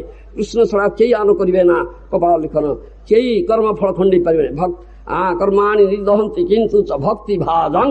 କେବଳ ଭକ୍ତି ପାଥକୁ ଆସିଲେ, ଭଜନ ପଥକୁ ଆସିଲେ, ପୂର୍ଣ୍ଣ ଶରଣାଗତି ଆଚରଣ କରି ଭଜନ କଲେ ଯାଇକିରି ଆପଣ କର୍ମଫଳ ଧ୍ୱଂସ ନହେଲେ ହବ ନା, ହବ ନା। ଏଇଟା ତ ପାଠଟା। ଏ କଥା କେବେ ଚିନ୍ତା କରୁଛନ୍ତି ଆପଣ? ବର୍ତ୍ତମାନ ଏଇଠି ଅଛନ୍ତି, ମଣିଷ ହେଇଛନ୍ତି, ୟା କରୁଛନ୍ତି। ପରଜନ୍ମଟା କଣ ହବ? ଘୁଷୁରି ହବ କି କୀଟ ହବ କି ପତଙ୍ଗ କି ମାଙ୍କଡ ହବ କି କୁକୁର ହବ, ଏଇଟା ଚିନ୍ତା ହିତ ନାହିଁ ନା। এইটা তো কথাটা। ସେଥିପାଇଁ ପୁନର୍ଜନ୍ମ ହବ ନା। ଆମେ ଭଗବାନ ଧାମକୁ ଯିବୁ, ଏଠି ଆଉ ଜନ୍ମ ହବ ନା। ଦୁଃଖ ପାଇବା ନା, ଦୁଃଖ ଆଳକୁ ଆସିବା ନା। ମାତୃକୁକିରେ ସ୍ଥାନ ନବା ନା। ମାତୃକୁକି ଯନ୍ତ୍ରଣାମୟ ସ୍ଥାନ। ଜନ୍ମ ଗୋଟେ ଯନ୍ତ୍ରଣା। ସେଥିପାଇଁ କୁହାଯାଉଛି ଜନ୍ମ ମୃତ୍ୟୁ। ଜନ୍ମ ଯନ୍ତ୍ରଣାଦାୟକ, ମୃତ୍ୟୁ ଯନ୍ତ୍ରଣାଦାୟକ, ବାର୍ଦ୍ଧକ୍ୟାବସ୍ଥା, ଜରା ବ୍ୟାଧି ଏ ଯନ୍ତ୍ରଣାଦାୟକ ଗୁଡା ଦୁଃଖ ଗୁଡାକ ଏଠି ସମସ୍ତେ ଭୋଗୁଛନ୍ତି। ଏ ଦୁଃଖ ଭୋଗିବାକୁ ଆସିବା ନା ଆମେ। ଏଥିପାଇଁ ଭୋଜନ କରିବା, ତାହେଲେ ହବ, ତା ନହେଲେ ତ ହବ ନା। ସେଥିପାଇଁ ଆମେ କହୁଥିଲେ ଷଷ୍ଠ ସ୍କନ୍ଧ ଭାଗବତର କଥା ହିଁ କହୁଥିଲେ। ଷଷ୍ଠ ସ୍କନ୍ଧ ଭାଗବତର ଅଜାମିଳ ଚରିତ ଅଛି। ଅଜାମିଳ ମହାନ ପାପୀ ଥିଲା। ଆଉ ଚିତ୍ରଗୁପ୍ତ ବଡ ପାଞ୍ଜି ତିଆରି କରୁଥିଲା। ଯମରାଜାଙ୍କର ମନ୍ତ୍ରୀ ଚିତ୍ରଗୁପ୍ତ ବଡ ପାଞ୍ଜି, ସମସ୍ତଙ୍କ ପାଞ୍ଜି ତିଆରି କରି ରଖିଛି। ସମସ୍ତଙ୍କର ପାଞ୍ଜି ସେ ରଖିଛି, ଖୋଲିଛି, ସବ ଟିକନିକ ଲେଖୁଛି, ପ୍ରତିକ୍ଷଣ ପ୍ରତିମୁହୂର୍ତ୍ତ କଣ କରୁଛି। ଏ ଲେଖା ହେଇଛି। ମଲା ପରେ ପୁରଗୁରୁ ଯିବ, ପାଞ୍ଜି ଖୋଲିବ, ଏୟା କରୁଛି, ଏୟା କରୁଛି। ଯମ ଦରବାରରେ ବିଚାର ହବ। ଯମ ଦରବାରରେ ବିଚାର ହବ। ଏୟା କରୁଛି, ଏୟା କରୁଛି, ଏ ନରକରେ ପଡିବ, ଏ ପାପ କରୁଛି, ଏ ନରକରେ ପଡିବ, ଏ ଦଣ୍ଡ ଭୋଗିବ, ତାପରେ ଜନ୍ମ ଏୟା ହବ। ଏ ଯମ ଦରବାରରେ ବିଚାର ହବ। ଏ ପଞ୍ଚମ ସ୍କନ୍ଧ ଭାରତରେ ବର୍ଣ୍ଣନା ଅଛି। ଏ ଭାରତର କଥା ପ୍ରମାଣ ଅମଳ ପ୍ରମାଣ ବିଶୁଦ୍ଧ ପ୍ରମାଣମୂଳ ଗ୍ରନ୍ଥ। ଏଗୁଡାକୁ ଆମେ ଗ୍ରହଣ କରିବା ନା, ବିଶ୍ୱାସ କରିବା ନା। ଆମେ ସେ ଜଡ ବୈଜ୍ଞାନିକ ମାନଙ୍କର କଥା ଶୁଣିବା, ଆମେ ଜଡ ଦାର୍ଶନିକ ମାନଙ୍କ କଥା ଶୁଣିବା, ଅଥଚ ଭଗବାନ କଥା ଶୁଣିବା ନା। ଏଥିରେ ଆମର ବିଶ୍ୱାସ ନାହିଁ। ଏ ହେଉଛି ଦୁର୍ଭାଗ୍ୟ। ତା ଫଳରେ ଏଇଟା ହବ, ନିଶ୍ଚିତ ହବ। ଏଇଟା ତ କଥା କୁହାହଉଛି। ସେଥିପାଇଁ ଶୁକର ହେଲା, ଇନ୍ଦ୍ର ହେଇଥିଲା, ଶୁକର ହେଲା। 100 ବର୍ଷ ଶୁକର ଜନି ରହିଲା, ବିଷ୍ଠା ଖାଇଲା। ବ୍ରହ୍ମା କୃପା କଲେ, ଆରେ ଏଇଟା ଇନ୍ଦ୍ର ହେଇଥିଲା, ଏଇଟା ଦେବଭୋଗ ଉପଭୋଗ କରୁଥିଲା, ବର୍ତ୍ତମାନ ଏଇ ବିଷ୍ଠା ଖାଉଛି। ବିଷ୍ଠା କଥା ମୂଳରେ ରହିକିରି ଟିକେ ଚିନ୍ତା ହିଁ କଲା ନାହିଁ। ବ୍ରହ୍ମା ଗଲେ ତା ପାଖକୁ, କୃପା କରିକି ତାକୁ ଟିକେ ମନେ ପକେଇଦେବେ। ହେଇରେ ତୁ କଣ କରୁଛୁ କିରେ? ତୁ ଦିନେ ଇନ୍ଦ୍ର ଥିଲୁ, ବର୍ତ୍ତମାନ ବିଷ୍ଠା ଖାଉଛୁ। ବ୍ରହ୍ମା କଥା କିଛି ଶୁଣିଲା ନା, ତା କାନରେ ଜମା ପଶିଲା ନା। ବ୍ରହ୍ମା ଆସି କୃପା କରିବା ପାଇଁ ତାପରେ, କିନ୍ତୁ ଜମା ପଶିଲା ନା। କାହିଁ ପଶିଲା ନା? ବ୍ରହ୍ମା କଥା କାହିଁ ପଶିଲା ନା? ସେପରି କୁହାଯାଉଛି। ମୁଁ ପ୍ରଥମେ କହୁଥିଲି, କାହା କାନରେ ହରିକଥା ପଶେ? ହରିକଥା ଆମେ କହୁଛେ, କେତେ ଜଣ କାନରେ ପଶୁଛି? ବହୁ ଲୋକ ପିଠି ଆଡେଇକିରି ପଳେଇ ଯାଉଛନ୍ତି, ପିଙ୍କା ଫୁ କରିକିରି ପଳେଇ ଯାଉଛନ୍ତି, ସାଇକେଲ ଚଢିକିରି ପଳେଇ ଯାଉଛନ୍ତି। ଅଳ୍ପ 2-4 ଲୋକ ଛିଡା ହେଇଛନ୍ତି। କାହା କାନରେ ହରିକଥା ପଶେ? ଏଇଟା ଗୋଟାଏ କଥା। ହରିକଥା ସମସ୍ତଙ୍କ କାନରେ ପଶେ ନା। ପୂର୍ବରୁ କହିଛି, ପଶୁଘାତୀ ମ୍ଲେଚ୍ଛ ଯବନ ତା କାନରେ ପଶିବ ନା। ତାକୁ ଶୈଳବିଦ୍ଧ ହବ, ତା ହୃଦୟରେ ଶୈଳବିଦ୍ଧ ହବ। ଓହୋ ଭାରି ଯନ୍ତ୍ରଣା, ପଳେଇ ଚାଲ, ପଳେଇ ଚାଲ, ପଳେଇ ଚାଲିବ। ସେ ପଳେଇଯିବ। କିନ୍ତୁ ଏଇଟା କଲ୍ୟାଣର ଜିନିଷ, ଏଇଟା ମଙ୍ଗଳର କଥା। ଆମର ଜୀବନର ସଦ୍ଗତି ପ୍ରାପ୍ତ ହବା, ଆମେ ଜନ୍ମ ମୃତ୍ୟୁର ଚକ୍ରରୁ ଉଦ୍ଧାର ପାଇଯିବା, ଆମେ ଭଗବଧାମକୁ ଯିବା, ଏଇଟା ଚାହିଁବା ନା ଆମେ। ଆପଣ ଭାବନ୍ତୁ, ଟିକେ ଚିନ୍ତା କରନ୍ତୁ, ଗଭୀର ଭାବରେ ଚିନ୍ତା କରନ୍ତୁ। ଆମେ କେମିତି ପଳେଇ ଯିବା? ବର୍ତ୍ତମାନ ନାଟ ତାମସା ହବ, ରାତି ରାତି ବସିକି ଦେଖିବା, ଟିଭି ଦେଖିବା ରାତି ରାତି। ଆମେ ଏ କଥା ଶୁଣିଲା ବେଳକୁ ଚାଲ କଣ ମିଳିବ ଏଥିରେ, ଏଇ ମନରେ ଚିନ୍ତା ଆସିଯାଉଛି ଆମର। କାହିଁକି ଆମେ ମ୍ଲେଚ୍ଛ ଜବାନ ଆମ କାନରେ ପଶିବ ନା। ବ୍ରହ୍ମା ଭାବିଲେ ଆରେ ପ୍ରଚୁର ଆସକ୍ତି ଅଛି, ଏ ପ୍ରଚୁର ଭୌତିକ ଆସକ୍ତି ଅଛି। ଦେହ ଗେହ ସନ୍ତାନ ବନିତା ପ୍ରତି ଯାହାର ପ୍ରଚୁର ଆସକ୍ତି ଅଛି ତାହା କାନରେ ହରିକଥା ପଶିବ ନା, ତା କାନରେ ହରିକଥା ପଶିବ ନା। ମାଇକ ଲଗେଇ ଆମେ କହୁଛେ, ତଥାପି ପଶିବ ନା, ତଥାପି ପଶିବ ନା। ଏଇ କଥା ଏଇ ମହାଜନ ମାନଙ୍କର କଥା। ବ୍ରହ୍ମା ଏ କଥା ଜାଣିପାରିଲେ, ଆରେ ତାର ପ୍ରଚୁର ଆସକ୍ତି ଅଛି, ଏଇଟା ଭୁଲିଗଲା। ଇନ୍ଦ୍ର ହେଇଥିଲା ଏତେ ବର୍ତ୍ତମାନ ସୁକର୍ଜନୀ ପାଇକିରି ଇଏ ଘୁଷୁରୀ ବିଷ୍ଠା ସ୍ୱର ତାର ଛୁଆ ତାର ସୁକରି ପ୍ରତି ଏତେ ଆସକ୍ତି ହେଇଯାଇଛି, ଏ ମୋ କଥା କାନରେ ପଶୁନାହିଁ। ଏ ଆସକ୍ତି ନ ଟୁଟିଲେ ମୋ କଥା ଶୁଣିବ ନା। ସେଥିପାଇଁ ବ୍ରହ୍ମା କଣ କଲେ ନା ଛୁଆ ଗୁଡାକ ମାରି ପକେଇଲେ, ଛୁଆ ମାରି ପକେଇଲେ। ଆଉ ମାରି ପକେଇଲେ ଦେଖିଲା ଆରେ ରେ କିଏ ରେ ଆସିଛି, ମୋ ଛୁଆ ଗୁଡାକ ମାରି ପକେଇଲା। କଣ କଲେ ନା ଗର୍ଜନ କଲା। ଗର୍ଜନ କରି ଦାନ୍ତ ଟେକିକିରି ବ୍ରହ୍ମାଙ୍କୁ ଆକ୍ରମଣ କରିବାକୁ ଆଉଛି। ବ୍ରହ୍ମା ତ ଶକ୍ତିଶାଳୀ ବ୍ୟକ୍ତି, ତାକୁ କଣ ଆକ୍ରମଣ କରିବ? ତଥାପି କହିଲା ହେ ମୋ କଥା ଶୁଣୁଛୁ, ମୋ କଥା କାନରେ ପଡୁଛି ତୋର। ତୁ ଦିନେ ଇନ୍ଦ୍ର ଥିଲୁ, ବର୍ତ୍ତମାନ କଣ କରୁଛୁ? ବିଷ୍ଠା ଖାଉଛୁ, ଘୁଷୁରୀ ହେଇକିରି ବିଷ୍ଠା ଖାଉଛୁ, ମୋ କଥା ଟିକେ ଶୁଣୁନୁ। ତଥାପି କାନରେ ପଶୁନାହିଁ, କାହିଁକି ନା ଆସକ୍ତି ତୁଟି ନାହିଁ। ଛୁଆ ଗୁଡା ସିନା ମରିଗଲେ, ଶୁକରଟା ଅଛି, ପୁଣି ଛୁଆ ଜନ୍ମ କରିବ। ବ୍ରହ୍ମା ଦେଖିଲେ ନା ଆସକ୍ତି ତୁଟି ନାହିଁ, ତାର ଶୁକରୀ ଅଛି, ତା ଭାର୍ଯ୍ୟା ଅଛି, ତ ଆସକ୍ତି ପୁରାପୁରି ତୁଟି ନାହିଁ। ତାପରେ ତା ଭାର୍ଯ୍ୟାଟାକୁ ମାରି ପକେଇଲେ, ଶୁକରଟାକୁ ମାରି ପକେଇଲେ। ତାପରେ କାନେଇଲା, ଆରେ ଆରେ ଆରେ ମୋ ଛୁଆ ଗୁଡାକ ମରିଗଲେ, ମୋ ଭାର୍ଯ୍ୟା ମରିଗଲା। ତାପରେ କାନେଇଲା, କଣ କହୁଛ? ତାପରେ ପଚାରିଲା ବ୍ରହ୍ମା କଣ କହୁଛ?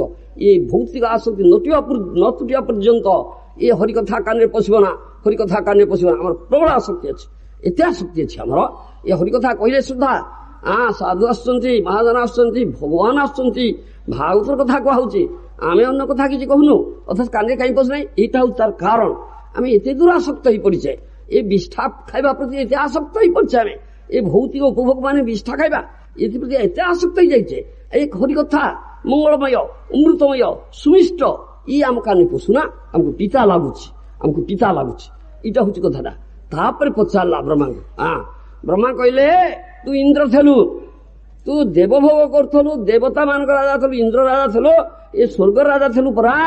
ଇଏ ଦେବଭୋଗ କରୁଥିଲୁ, ବର୍ତ୍ତମାନ କଣ କରୁଛୁ? ସେଇଟା ମନେ ପକେଇବାକୁ ଆସିଛି। ତା କଣ କଣ ଇଚ୍ଛା କରୁଛ ମତେ ସ୍ୱର୍ଗକୁ ଯିବା ପାଇଁ? ଆରେ ତୁ ଇନ୍ଦ୍ର ଥିଲୁ ପରା, ଏଇଟା ତ ମନେ ପକେଇବାକୁ ଆସିଛ। ଜୀବନ ଏତ ଘୁଷୁରେଇକି ରହିବ ନା, ବିଷ୍ଠା ଖାଇବ। ସବୁ ପଚାରୁଛି ଆଚ୍ଛା ସେଠି ବିଷ୍ଠା ମିଳେ, ସେଠି ସୁକରି ମିଳେ, ତାହେଲେ ମୁଁ ଯିବି। କିରେ ବିଷ୍ଠା କଣ ମିଳିବ? ସେଟା ଅମୃତ ଅଛି ସ୍ୱର୍ଗରେ, ସୁକରି କଣ ମିଳିବ? ଇରେ ଅପ୍ସରା କଣ ଅଛନ୍ତି, କେଡେ ଦେବାଙ୍ଗନା ମାନେ ଅଛନ୍ତି, ସୂର୍ଯ୍ୟଶୀ ଗଣ ଅଛନ୍ତି, ଯେ କେଡେ ସୁନ୍ଦରୀ। ଘୁଷୁରୀ କଣ, ସୁକରି କଣ କହୁଛୁ କିରେ? ଇ କଥା ବ୍ରହ୍ମା କହିଲା। ଆମର ଏତେ ଆସକ୍ତି ଅଛି, ବିଷ୍ଠା ପ୍ରତି ଏତେ ଆସକ୍ତି। ଆମେ ତ ବୈକୁଣ୍ଠ ଯିବା, ବିଷ୍ଠା ମିଳିବେ କହିବା। ଆମେ ବୈକୁଣ୍ଠରେ ବିଷ୍ଠା ମିଳେ? ଇରେ ବୈକୁଣ୍ଠରେ କଣ ବିଷ୍ଠା ମିଳିବ? ବୈକୁଣ୍ଠ ଭଗବତ ସାମ୍ରାଜ୍ୟ, ଭଗବାନ ଅଛନ୍ତି, ଚିଦାନନ୍ଦମୟ ଧାମ। ଆମର ଏତେ ଆସକ୍ତି ଅଛି। ଏଇଟା ଟିକେ ଏତେ ଟାଣ ଅଠା, ଯେମିତି ଭାରି ଟାଣ ଅଠା, ଟିକେ ଟିକେ ତୁଡୁନି ଅଠା, ଏଇଟା କଥାଟା। ସେଥିପାଇଁ ସାଧୁ ଶାସ୍ତ୍ର ଗୁରୁ ମହାଜନ ମାନେ ଆସନ୍ତି, ଏଇସବୁ କଥା କହି ଆମର ଆସକ୍ତି କିପରି ବହୁତ ବୋଧାର ବିନ୍ଦରେ ହବ, ସେଥିପାଇଁ ଆମକୁ ଶିକ୍ଷା ଦିଅନ୍ତି, ଆମ କାନରେ କଥା ପୁରାନ୍ତି। ଏ ଭୌତିକ ଆସକ୍ତି ଯୋଗୁଁ ଆମେ ଜନ୍ମ ଜନ୍ମାନ୍ତର ଧରି, ଗୋଟିଏ ଜନ୍ମ ନୁହଁ, ଲକ୍ଷ ଲକ୍ଷ ଜନ୍ମ, ଲକ୍ଷ ଲକ୍ଷ ଜନ୍ମ, କେତେବେଳେ କୀଟ ହଉଛେ, କେତେବେଳେ ପତଙ୍ଗ ହଉଛେ, କେତେବେଳେ ପଶୁ ହଉଛେ, ପକ୍ଷୀ ହଉଛେ, କେତେବେଳେ ଜଳଜୀବ ହଉଛେ, କେତେବେଳେ ପାହାଡ ହଉଛେ, ପର୍ବତ ହଉଛେ, କି ଦେବତା ହଉଛେ, ଦାନବ ହଉଛେ। ଏଇପରି ହୁଚେ ନିଚ ଜୋନିରେ ଭ୍ରମଣ କରି ଚାଲିଛେ। এই জন্ম মৃত্যু রাব্যাদি ভোগ করে চলছে, এই দুঃখ পাচ্ছে আমি। ইয়ার অবসান করিবা না, এইটা কথাটা কুহযাଉଛି, অন্য কথা নୁହେଁ। সেইপରି ଦେଖନ୍ତୁ ଆଉ ଗୋଟେ କଥା, ରାଜା ନହୁଷଙ୍କର କଥା ଅଛି, ମହାଭାରତରେ ଅଛି, ଭାଗବତରେ ଅଛି। ବଡ ପୁଣ୍ୟବନ୍ତ ରାଜା ଥିଲା, ବଡ ପରାକ୍ରମଶାଳୀ ରାଜା ଥିଲା, ପୃଥିବୀ ଶାସନ କରୁଥିଲା। ଦେଖନ୍ତୁ ନହୁଷ ପୃଥିବୀ ଶାସନ କରୁଥିଲା। ନହୁଷ ଏପରି ପରାକ୍ରମଶାଳୀ ଥିଲା, ଦେବତା ମାନେ ନିମନ୍ତ୍ରଣ କରୁଥିଲେ। ଯେତେବେଳେ ଅସୁର ମାନଙ୍କର ଆକ୍ରମଣ হয় ସ୍ୱର୍ଗରେ, ତାଙ୍କୁ ତଡ଼ିବା ପାଇଁ ନହୁଷଙ୍କୁ ନିମନ୍ତ୍ରଣ କରୁଥିଲେ, ଆସ ଏ ଦେବତା ମାନଙ୍କ ବିରୁଦ୍ଧରେ, ଅସୁର ମାନଙ୍କ ବିରୁଦ୍ଧରେ ଯୁଦ୍ଧ କରି ତଡ଼। ଏ ପ୍ରକାର ପରାକ୍ରମଶାଳୀ ପୁଣ୍ୟବନ୍ତ ରାଜା ଥିଲେ ନହୁଷ, କାରଣ ସେ ପ୍ରକାର ପୁଣ୍ୟ କର୍ମ କରୁଥିଲେ, ପୁଣ୍ୟ କର୍ମର ଫଳ ଏଇଟା ପାଇଥିଲେ। ତାପରେ ସେ ସ୍ୱର୍ଗର ଇନ୍ଦ୍ର ହେଲେ। ନହୁଷ ସ୍ୱର୍ଗର ଇନ୍ଦ୍ର ହେଲେ, এই କର୍ମ ଯୋଗୁଁ, ପୁଣ୍ୟ କର୍ମ ଯୋଗୁଁ ସ୍ୱର୍ଗର ଇନ୍ଦ୍ର ହେଲେ। ସ୍ୱର୍ଗ ଇନ୍ଦ୍ର ହେଇଗଲେ, ଭାରି ଗର୍ବ ହେଇଗଲା ତାଙ୍କର, भारी है बर्तमान स्वर्ग राजा होगली इंद्र होगली बड़ गर्व है बड़ औद्धत्य है ब्राह्मण मान को शिविका बहन कार्य लगे ब्राह्मण मान को शिवी पकाव दिन अगस्त्य मुनि के शिविका बहन कार्य लगे गोड़ बाजिला अगस्त्य मुनि अगस्त्य मुनि कहले कौन कर तेणु अभिशाप देले सर्प भव सर्प जोनि पाईगला से एड़े बड़ पुण्यवंत राजा था पुण्यकर्म फल स्वर्ग को उन्नीत होता वर्तमान इ प्रकार अपराधमूलक कार्य कला जहाँफल पतन होकर सर्प है देखु इंद्र होकर सर्प हो जाऊँगी इंद्र होकर घुषुरी हो जाऊँगी आपण कौन होती आप भावुं परजन्मटा कौन हम आपंकर यज्ञ कर्म न कले कौन हम कीट हम कि पतंग हम मांगड़ हम कि कुकुर हम कि सुगर हम कि कौन टा हम यहाँ टे चिंता राज्य को आम आसुना आम एत भूली जाइए एत उन्मत्त हो जाइए आम एटा तो विवेकी लोक चिंता ही कर अरे प्रकृत कथा आउ गोटे आख्यायिका कहीकि मोर कथा मु शेष करी आमर अन्य मैंने अच्छा आपण मैंने शुणी आम प्रोग्राम अच्छी देखु जड़े वेदज्ञ ब्राह्मण थे पंडित थे वेदज्ञ ब्राह्मण पंडित थे सेटा कहवा पूर्व गोटे कथा कहि भरत महाराज कथाटा कहि महाराज भरत जहाँ नामानुसार भारतवर्ष होती महाराज भरत समग्र पृथ्वी शासन करते बड़ पुण्यवंत राजा थे बड़ धर्मवंत राजा थे धर्मनीति पालन करते वैराग्य जात है से राजगादी राज संपद सब त्याग करी पुलस्थे आश्रम गले सेठी रही साधु मेल भजन कले एवं भजन फल बहु उन्नति कले कि गोटे दुर्बलता प्रकाश पाइला गोटे मृग शावक प्रति आसक्ति जन्मिला ये भागवत अच्छी मृग शावक प्रति आसक्ति जन्मिला तेणु एत आसक्ति जन्मीगला जे भजन छाड़देले भगवान को आम ध्यान करवा ध्यान वस्तु ध्येय वस्तु भगवान कृष्ण कहले मनमना भव मते चिंता कर मन रे मते रख यहाँ हूँ आम काम किंतु से सब छाड़देले सब चिंता कले से मृग शिशुटा सब चिंता कले भगवत भजन छाड़देले भगवत ध्यान छाड़देले फल कौन है ना मृत्यु समय को मृत्यु समय आसूचे से मृग सेवक को चिंता कर मरी जाऊँगी ये अनाथ हो यार सुरक्षा किए दब ये केते हिस्सा बाघ सिंह खाईदेवे को यहाँ चिंता करके प्राण त्याग कला परजन्म मृग जन्म है आप देखते से मृग जन्म ने कारण मृत्यु समय जो चिंताटा आसब तदनुजाई परवर्ती जन्म हम ए गीतार कही ए भागवत कही ए वेदर प्रमाण ये कथा कह जो माने प्रचुर भाव गृहाशक्ति जो मानकर अच्छी पंचम स्कंद हातर कथा गृह देह गेह सुत मित रोहिणी चिंता कुटुंब भरण चिंता ही केवल कर सर्वदा राति दिन से चिंता ही भोग भवन चिंता ना उद्बोधन करना गतिटा कौन है पंचम स्कंद भागवत लिखाई जस्तुह्य वा एतदहमिति ममेदमीति भूतद्रोहेण केवलम स कुटुम्बमेवानुदीनं प्रपुष्णाति स तदीह विहाय स्वयमेव तद अशुभेन रौरवे निपतति एक कथा कल अर्थात यह संसार रे जो व्यक्ति देह और द्रविण बोले धन संपत्ति टंका पैसा आदि रे मोर बुद्धि नहीं अन्य प्राणी हिंसा द्वारा प्रतिदिन निज देह संबंधी आत्मीय स्वजन भरण पोषण करे से व्यक्ति देह कुटुंब एठारे परित्याग करी प्राणी द्रोह जनित पाप फल स्वयं निजे रौरव नर्क निपतित है रौरव नर्क पड़ो से ये रौरव नर्क से महाजन वाणी शास्त्र वाणी शास्त्र वाणी किबा जति सती किबा नीच जाति जय हरि नाही भजे किबा जति सती किबा नीच जाति जय हरि नाही भजे तबे जनमिया भ्रमिया रौरव नरके मजे तबे जनमिया भ्रमिया रौरव नरके मजे एक जति हो सती हो इवा नीच जाति हो जाओ हरिभोजन कलाना तबे जनमिया भ्रमिया रौरव नरके मजे रौरव नरक पड़ो चारि वर्णाश्रमी जदि हरि ना भोजे स्वकर्म करी तो रौरवे पड़ी मजे ये कथा ये शास्त्र वाणी ये साधु महाजन मान वाणी ये अभ्रांत सत्य ये कपड़ कल्पित कहानी ना निश्चित कथा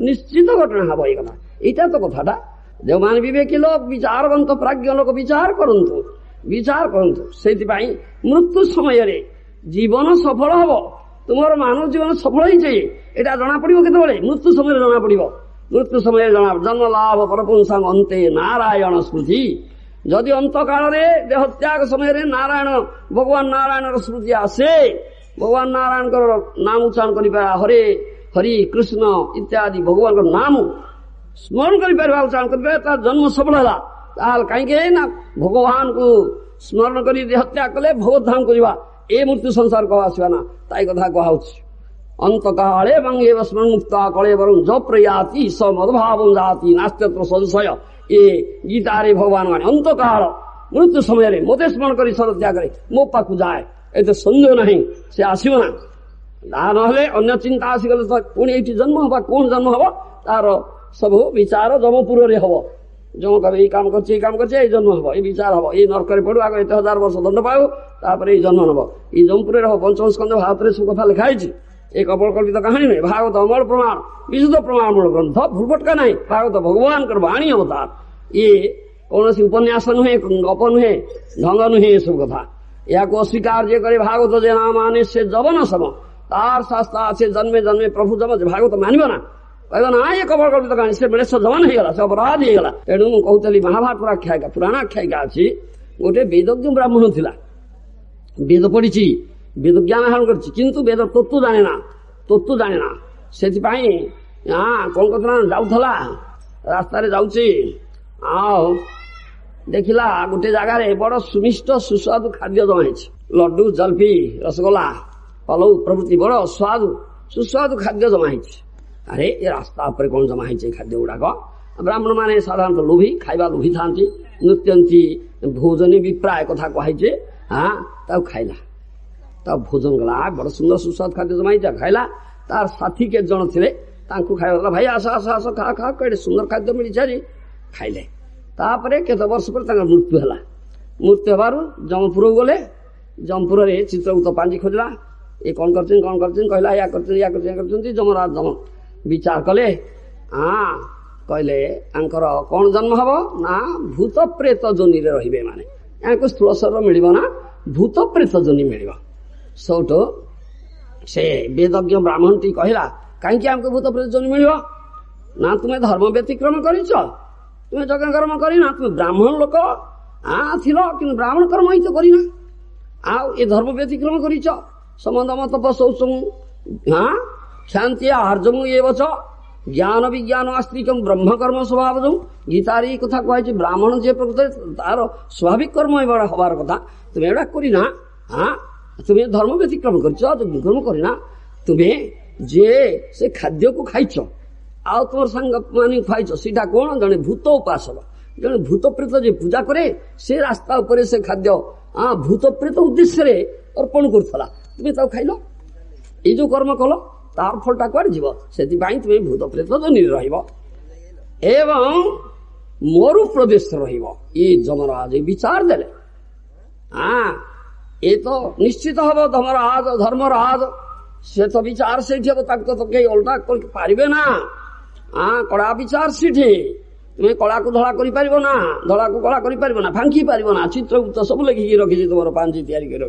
सब जमराज द्वादश महाजन मान जड़े गोटे पढ़ले आज्ञा एथुर मुक्ति केमी आमको मिल से उपायटा आमको कहतु कहले हाँ मुक्तिर उपाय अच्छी तुम्हें मरु प्रदेश तुम साधारण जनपद रहा ये प्रकार कथा भूत प्रेत जोनि माने सूक्ष्म शरीर स्थूल शरीर मिले ना सूक्ष्म शरीर रहा माने अति जंत्रणादायक बड़ जंत्रणादायक से भूत प्रेत गुड़ाक चेष्टा करती गोटे स्थूल शरीर भीतर प्रवेश करने कहते भूत लगिला भूत लगे जो मान भूत दुर्बल थाए डरी जाते भीतर भूत प्रवेश कर जाए भूत पर गुणिया पाक जीव भूत छोड़िया पड़े सब कथा अच्छी हाँ मुझे गचर थी परा गुणिया ठो ठो चापड़ा मार बट गड़ा आण फुंक चापड़ा लगे कामुड़ धा एपरी करके भूत छड़ाती गुणिया आप जानते सब ତେଣୁ କଣ କିଏ ଦେଖୁ ନା ମୁଁ ସେ ଗଛରେ ଥିଲି, ଗଛରେ ଭୂତ ଭୂତ ବସିଛି, ଭୂତଟା କଥା କହୁଛି, ଏଇଟା କଥାଟା ଅଛି। ଭୂତ ପ୍ରେତ ସୂକ୍ଷ୍ମ ଶରୀର ରହେ, ବାଡ଼ି ଯନ୍ତ୍ରଣା ଦାୟକ, ଗୋଟେ ସ୍ଥୂଳ ଶରୀର ମିଳିଲେ ଟିକେ ରିଲିଫ ଅଛି, ନହେଲେ ଭୂତ। ସେଇଥିପାଇଁ ଆମର କଥା ଅଛି, ଏ ଯୋଉ କର୍ମକାଣ୍ଡୀୟ ବିଧାନ ଅଛି, ଏ ଦଶାହ କ୍ରିୟା ଏକାଦଶ କ୍ରିୟା ଯୋଉ ମରିଗଲେ ଲୋକ হয় କରାଏ, ସେଇଟା କାହିଁ କରାଯାଏ କର୍ମକାଣ୍ଡୀୟ ବେଦ ବିଧାନ ନା ଅନ୍ତତଃ ଭୂତ ପ୍ରେତ ଯଦି ନ ମିଳୁ, ଯୋଉ କର୍ମ କରିଛି ସେ ଅନୁସାରେ ଗୋଟେ ସ୍ଥୂଳ ଶରୀର ମିଳୁ, ଏଇଟା ପାଇଁ କରାଯାଏ, ଏଇଟା ପାଇଁ କରାଯାଏ, ଏଇଟା ପାଇଁ କରାଯାଏ। ଭୂତ ପ୍ରେତ ଯୋନି ରହିବା ମାନେ ଯୋଉମାନେ ଏଗୁଡ଼ା ହଉନି, ଭୂତ ପ୍ରେତ ଯୋନି ରହନ୍ତି, ଏଇଟା କଥାଟା କୁହାଉଛି, ବଡ ଯନ୍ତ୍ରଣାଦାୟକ ସେଇଟା କଥା ଅଛି। ତେଣୁ ଯମରାଜ କରିଥିବେ ମରୁ ପ୍ରଦେଶରେ ରହିବ, ଆଉ ମୁକ୍ତିର ପନ୍ଥା ଅଛି। ଯଦି ମରୁ ପ୍ରଦେଶକୁ କୌଣସି ବୈଷ୍ଣବ ଯାଆନ୍ତି, ଆଉ ବୈଷ୍ଣବଙ୍କର କିଛି ଆଶୀର୍ବାଦ, ତାଙ୍କ ସେବା କରି ତୁମେ କିଛି ଆଶୀର୍ବାଦ ପାଇବ, ବୈଷ୍ଣବର ଆଶୀର୍ବାଦ କୃପା ହେଲେ ଯାଇକରି ତୁମର ମୁକ୍ତି ମିଳିବ, ନଚେତ୍ ମିଳିବ ନା। ଏ କଥା ଯମରାଜ କହିଲେ। ସେମାନେ ମରୁ ପ୍ରଦେଶରେ ରହିଲେ, ଶହ ଶହ ବର୍ଷ ଧରିକି ଭୂତ ପ୍ରେତ ଜନ୍ମି ରହିଲେ, ଆଉ ଯମରାଜଙ୍କ କଥା ମନେ ରଖିଥାନ୍ତି। ଆଉ ଦୈବାତ ଜଣେ ବୈଷ୍ଣବ ଗଲେ, ବୈଷ୍ଣବ ମାନେ ପୃଥିବୀର ସର୍ବତ୍ର ପରିଭ୍ରମଣ କରନ୍ତି, ଏଇ କୃଷ୍ଣ ଚେତନାର ବାଣୀ ପ୍ରଚାର କରନ୍ତି। କାରଣ ବୈଷ୍ଣବ ପର ଦୁଃଖରେ ଦୁଃଖୀ, ବୈଷ୍ଣବର ହୃଦୟ ଫାଟେ, ଏମାନେ ଏତେ ଅଜ୍ଞାନତା ଭିତରେ ଅଛନ୍ତି, ଏମାନେ ଏତେ ପଶୁ ଚେତନାରେ ଅଛନ୍ତି, ଏମାନେ ଟିକେ ହରିଭଜନ କରୁନାହାନ୍ତି। ଯାହାକୁ ଦୁର୍ଲଭ ମାନବ ଜନ୍ମ ମିଳିଛି, ଯୋଉଟା କି ଭଜନ କରିବା ପାଇଁ ଭଜିବ ବୋଲିଆ ସେ ସଂସାର ଭିତରେ ଭୁଲିଆ ରହିଲେ ତୁମେ ଅବିଦ୍ୟାର ଭରେ, ଏମାନେ ଏତେ ଅବିଦ୍ୟାଗ୍ରସ୍ତ ଭୁଲି ଯାଇଛନ୍ତି, ଅର୍ଥାତ୍ ଭଜନ କରୁନାହାନ୍ତି। ସେଇଥିପାଇଁ ମହାଜନ ଦୁଃଖ ଦେଖେଛି। ଦୁର୍ଲଭ ମାନବ ଜନ୍ମ ଲଭିଆ ସଂସାରେ, ଦୁର୍ଲଭ ମାନବ ଜନ୍ମ ଲଭିଆ ସଂସାରେ, কৃষ্ণ না ভজিনু দুঃখ কহিবু কারে, কৃষ্ণ না ভজিনু দুঃখ কহিব কারে, সংসার সংসার করি মিছে গেল কালো, সংসার সংসার করে বেঁচে গেল কাল, লাভ না হইল কিছু ঘটিল জঞ্জাল, লাভ না হইল কিছু ঘটিল জঞ্জাল, কিসের সংসার এই ছায়াবাজি প্রায়, কিসের সংসার এই ছায়াবাজি প্রায়, ইহাতে মমতা করি বৃথা দিন যায়, ইহাতে মমতা করি বৃথা দিন যায়, এ দেহ পতন হলে কি করে আমার, এ দেহ পতন হলে কি করে আমার, কেহি সুখ নাহি দিবে পুত্র পরিবার, কেহি সুখ নাহি দিবে পুত্র পরিবার, ଏ ମହାଜନ ଗୀତ ମହାଜନ ବାଣୀ, କେହି ସୁଖ ଦେବେ ନାହିଁ ପୁତ୍ର ପରିବାର, ଏଇ ସମସ୍ତେ ପଡି ରହିବେ, ମରିଗଲା କୁକେରେ ବାନ୍ଧିକି ଶ୍ମଶାନ ନେଇକରି ପୋଡିଦେବେ ରେ ବାପା, ଭସ୍ମ କୃମି ବିଷ୍ଠା হবে, ଏ ଶରୀରର ଗତି ଏଇଟା ଭସ୍ମ କୃମି ବିଷ୍ଠା হবে। ଏଥିପ୍ରତି ଏତେ ଆସକ୍ତି, ଯାହାର ଏ ପରିଣତି, ତାର ଅନୁଗତ ବନ୍ଧୁ କଣ କଥା ସବୁ ପଡିବେ, କେହି ସାଙ୍ଗରେ ଯିବେ ନା। ଏ ଭଜନ ଯାହା କରିଥିବେ, ଏ ଯାହା କହନ୍ତି ଗଣ୍ଠିରେ ବାନ୍ଧି ନେବୁ, କିଏ କେତେ ଧନ ଗଲେଣି ତୋ ସଙ୍ଗରୁ, ଯେତେକ ଧନ ଗଣ୍ଠିରେ ବାନ୍ଧି ନେଲେ, କେତେ ଧନ, କେତେ ଖଚ ମିଚ ଲାଞ୍ଚ ଦୁଆଚରି କରି, କେତେ ঈর্ষা କରି ହିଂସା କରି ପାପ କରିକିରି ଗାଢେ ମଜ୍ଜିଣ ନିତ୍ୟ ଧନ ଅର୍ଜନ, ଗୁରୁ ଗୋବିନ୍ଦ ନାମ ତୁଣ୍ଡେ ନା ବୋଲୁ, ଇଏ ଧନ ଅର୍ଜନ କରୁଛ, ସବୁ ଏଠି ପଡି ରହିବ, କି ତ ସାଙ୍ଗରେ ଯିବେ ନା, ଏ ଗଣ୍ଠିରେ ବାନ୍ଧି ନବ କି, କିଛି ଯିବ ନା। କିଛି ଯିବ ନା। ଯୋଉ କର୍ମ କରିଛ ସେଇ ଫଳ ଭୋଗ କରିବ। ଯିବ କଣ ନା ଯାହା ଭଜନ କରିଥିବ, ହରି ଭଜନ କରି ଯାହା କହନ୍ତି ପରମାର୍ଥ ଧନ ଯାହା ଅର୍ଜନ କରିଥିବ ଏଇ ଧନ ଯିବ ଆପଣଙ୍କ ସାଥିରେ, ଆଉ କୌଣସି ଧନ ଯିବ ନା। ଇଏ ହଉଛି ସାଧୁ ଶାସ୍ତ୍ର ଗୁରୁବାଣୀ। ଏଗୁଡାକୁ ଟିକେ ବିଚାର କରନ୍ତୁ ମନରେ। ବିବେକୀ ଲୋକ, ବିଚାରବନ୍ତ ଲୋକ ବିଚାର କରିବ। ଯେ ବିବେକୀ ବିବେକ ତାର କାନରେ ତ ପୋଷିବ ନା ଏଗୁଡାକ। ଏଗୁଡା ମୂଳରୁ କହିଛି, ସେ ପଶୁ ଚେତନାରେ ଅଛି, ପଶୁ କାନରେ ଏଗୁଡା ପୋଷିବ ନା। ସେଇପାକିଆ କଥାଟା କୁହାଉଛି। ତେଣୁ ବୈଷ୍ଣବର ହୃଦୟ ଫାଟି ପଡେ। ଏମାନେ କେଳେ ଅଜ୍ଞାନ ଅନ୍ଧକାରରେ ଅଛନ୍ତି, ମାନେ କଣ କରୁଛନ୍ତି, ମାନଜନ ପାଇଛନ୍ତି, ଭଜନ କରୁନାହାନ୍ତି, କିଏ ଦୁଃଖ ପାଉଛନ୍ତି ସେଇଟା ଦୁଃଖଟା ଦେଖେ। ଖାଇ ପିଇକିରି ଆନନ୍ଦରେ ଅଛି, କିରେ କେତେ ଦୁଃଖ ପାଉଛି, ତା ଜନ୍ମ କେତେ ଜନ୍ମ ଲକ୍ଷ ଲକ୍ଷ ଜନ୍ମ ବିତି ହେଲାଣି, କେତେ ଜନ୍ମ ମୃତ୍ୟୁ ଦେବା ବ୍ୟାଧି କରୁଛି, ଜୀବିତ ହଉଛି, ଆନନ୍ଦରେ ଅଛି। ଯାହା କହନ୍ତି Fools' paradise, Fools' paradise not real paradise. ଏଇଟା କଥାଟା ସାଧୁ ଦେଖେ। ତେଣୁ ସାଧୁ ବୈଷ୍ଣବ ସବୁଆଡେ ଭ୍ରମଣ କରନ୍ତି, ଜୀବ ଦୁଃଖ ଉଦ୍ଧାର କରିବା ନିମିତ୍ତ ସବୁଆଡେ କୃଷ୍ଣ ଚେତନାର ବାଣୀ ପ୍ରଚାର କରନ୍ତି, ହରିନାମ ପ୍ରଚାର। ତା କାନରେ ବାଜୁ, ଯଦି କେହି ବିବେକ ଲୋକ ଧରି ପକେଇବ ତାହେଲେ ସେ ଉଦ୍ଧାର ପାଇଯିବ, ସେ ଆଉ ଦୁଃଖ ଯନ୍ତ୍ରଣା ପାଇବ ନା। ଏ ସାଧୁର ହୃଦୟ ପର ଦୁଃଖେ ଦୁଃଖୀ। ସେଥିପାଇଁ ସବୁ ଅଞ୍ଚଳକୁ ଯାଆନ୍ତି, ଆମେ ସବୁଆଡକୁ ଯାଉଛେ। ଏ ମରୁଭୂମିକୁ ମଧ୍ୟ ଯାଉଛି। ଏ ତ ବୈଷ୍ଣବ ଗଲେ ମରୁଭୂମିକି ମନେ ରଖିଛନ୍ତି। ତେଣୁ ଦେଖିଲେ ବୈଷ୍ଣବ ଆସୁଛନ୍ତି, ବୈଷ୍ଣବ ବେଶରୁ ଚିହ୍ନିବ। ଯେମିତି ପୋଲିସ ବାଲାର ବେଶ ଅଛି, ପୋଲିସ ବାଲା ଆସୁଛି, ବୈଷ୍ଣବ ବେଶ ଅଛି, ଭେକ ଧରିଛି, ମାଳା ଧରିଛି, ତିଳକ କରିଛି, ଜପା ମାଳା ହରେ କୃଷ୍ଣ ନାମ ଗାନ କରୁଛି, ଶିଖା ରଖିଛି, ତୁଳସୀ କଣ୍ଠି ବାନ୍ଧିଛି। ଏ ବୈଷ୍ଣବ ଭେକ ଚିହ୍ନ ଇଏ। ତେଣୁ ଜଣେ ବୈଷ୍ଣବ ଆସୁଛନ୍ତି, ଯମରାଜ କହିଥିଲେ। ତେଣୁ ମରୁଭୂମି ବୋଲେ ଜଳ ନା, ବୃକ୍ଷ ନାହିଁ, ସୁଶୀତଳ ଛାୟା ନାହିଁ, ସ୍କର୍ଚିଂ ହିଟ୍ ଅଫ୍ ଦି ସନ୍, ଖୁବ ରୌଦ୍ରତାପ ହଉଛି, ମୁଣ୍ଡ ଫଟା ଖରା, ତଳେ ବାଲି ତାତିକିରି ଗୋଡ ଫୁଟକା ହେଲାଣି, ତୃଷାର୍ଥ କଣ୍ଠ ଶୁଖିଗଲାଣି, ପାଣି ମୁଣ୍ଡିଆ ନାହିଁ, ତୃଷିତ ହେଇଗଲାଣି। ଏପରି କଥା। ତେଣୁ ଅବସ୍ଥା ଏ ପ୍ରକାର ମରୁଭୂମିରେ। ତେଣୁ ଦେଖିଲେ ବୈଷ୍ଣବ ଆସୁଛନ୍ତି, କହିଲେ ଯମରାଜ କହିଥିଲେ। ସେଠୁ ଭୂତ ମାନେ ଶରୀର ଧାରଣ କରନ୍ତି। ଜଣେ ଗଛ ହେଇଗଲା ଗୋଟାଏ, ଆରେ କଣ ଗଛଟି ଅଛି ଏଠିଆ। ବୈଷ୍ଣବ ବସି ପଡିଲେ ତା ତଳେ। ଯୋଉ ତାଙ୍କର ନେତା ଯେ ଥିଲା ବେଦଜ୍ଞ ବ୍ରାହ୍ମଣ, ସେ ଗୋଟେ ମଣିଷ ରୂପ ଧରିକିରି ଆସି ପହଞ୍ଚିଲା, କହିଲା କଣ ସେବା ଆମେ କରିପାରିବୁ ଆପଣଙ୍କର। ବୈଷ୍ଣବ କହିଲେ ମୁଁ କ୍ଷୁଧିତ, ମୁଁ ତୃଷିତ, ମତେ ଭାରି ଶୋଷ କ୍ଷୁଧା ଲାଗୁଛି, ଯଦି କୃପା କରିକିରି ଥଣ୍ଡା ପାଣି ଗ୍ଲାସ କୋଉଠି ଆଣିଦବ, ଦିଟା ଫଳମୂଳ ଦବ, ତାହେଲେ କ୍ଷୁଧା ତୃଷା ମେଣ୍ଟେଇବି। ସେ ସେଠୁ ଯାଇକିରି ପାଣି ନେଇ ଆସିଲା, ଫଳମୂଳ ନେଇ ଆସିଲା। ବୈଷ୍ଣବ ତାକୁ କଣ କଲେ ନା ଭଗବାନ ବିଷ୍ଣୁଙ୍କୁ କୃଷ୍ଣଙ୍କୁ ଅର୍ପଣ କଲେ, ଭୋଗ ଲଗାଇଲେ, ପ୍ରସାଦ କଲେ, ଆଉ ନିଜେ ସେବନ କଲେ। ଆଉ ତାଙ୍କର ଭୁକ୍ତାବଶେଷ, ଯୋଉ ବୈଷ୍ଣବର ଭୁକ୍ତାବଶେଷ ଖାଇତ ଅବଶେଷ ହେଇଥିଲା ତାଙ୍କୁ ଦେଲେ, ନିଅ ତୁମେ ଖାଅ। ଏଇଟା କୃପା ଦେଲେ, ପ୍ରସାଦ ମାନେ କୃପା। ଆଉ ଭୂତ ପ୍ରେତ ତାଙ୍କ ଅଶରୀର ତ ପାଟିରେ ପାଟି ନଥାଏ, ଖାଆନ୍ତି ନା, ଶୁଣନ୍ତି, ଆଗ୍ରହଣ କରନ୍ତି।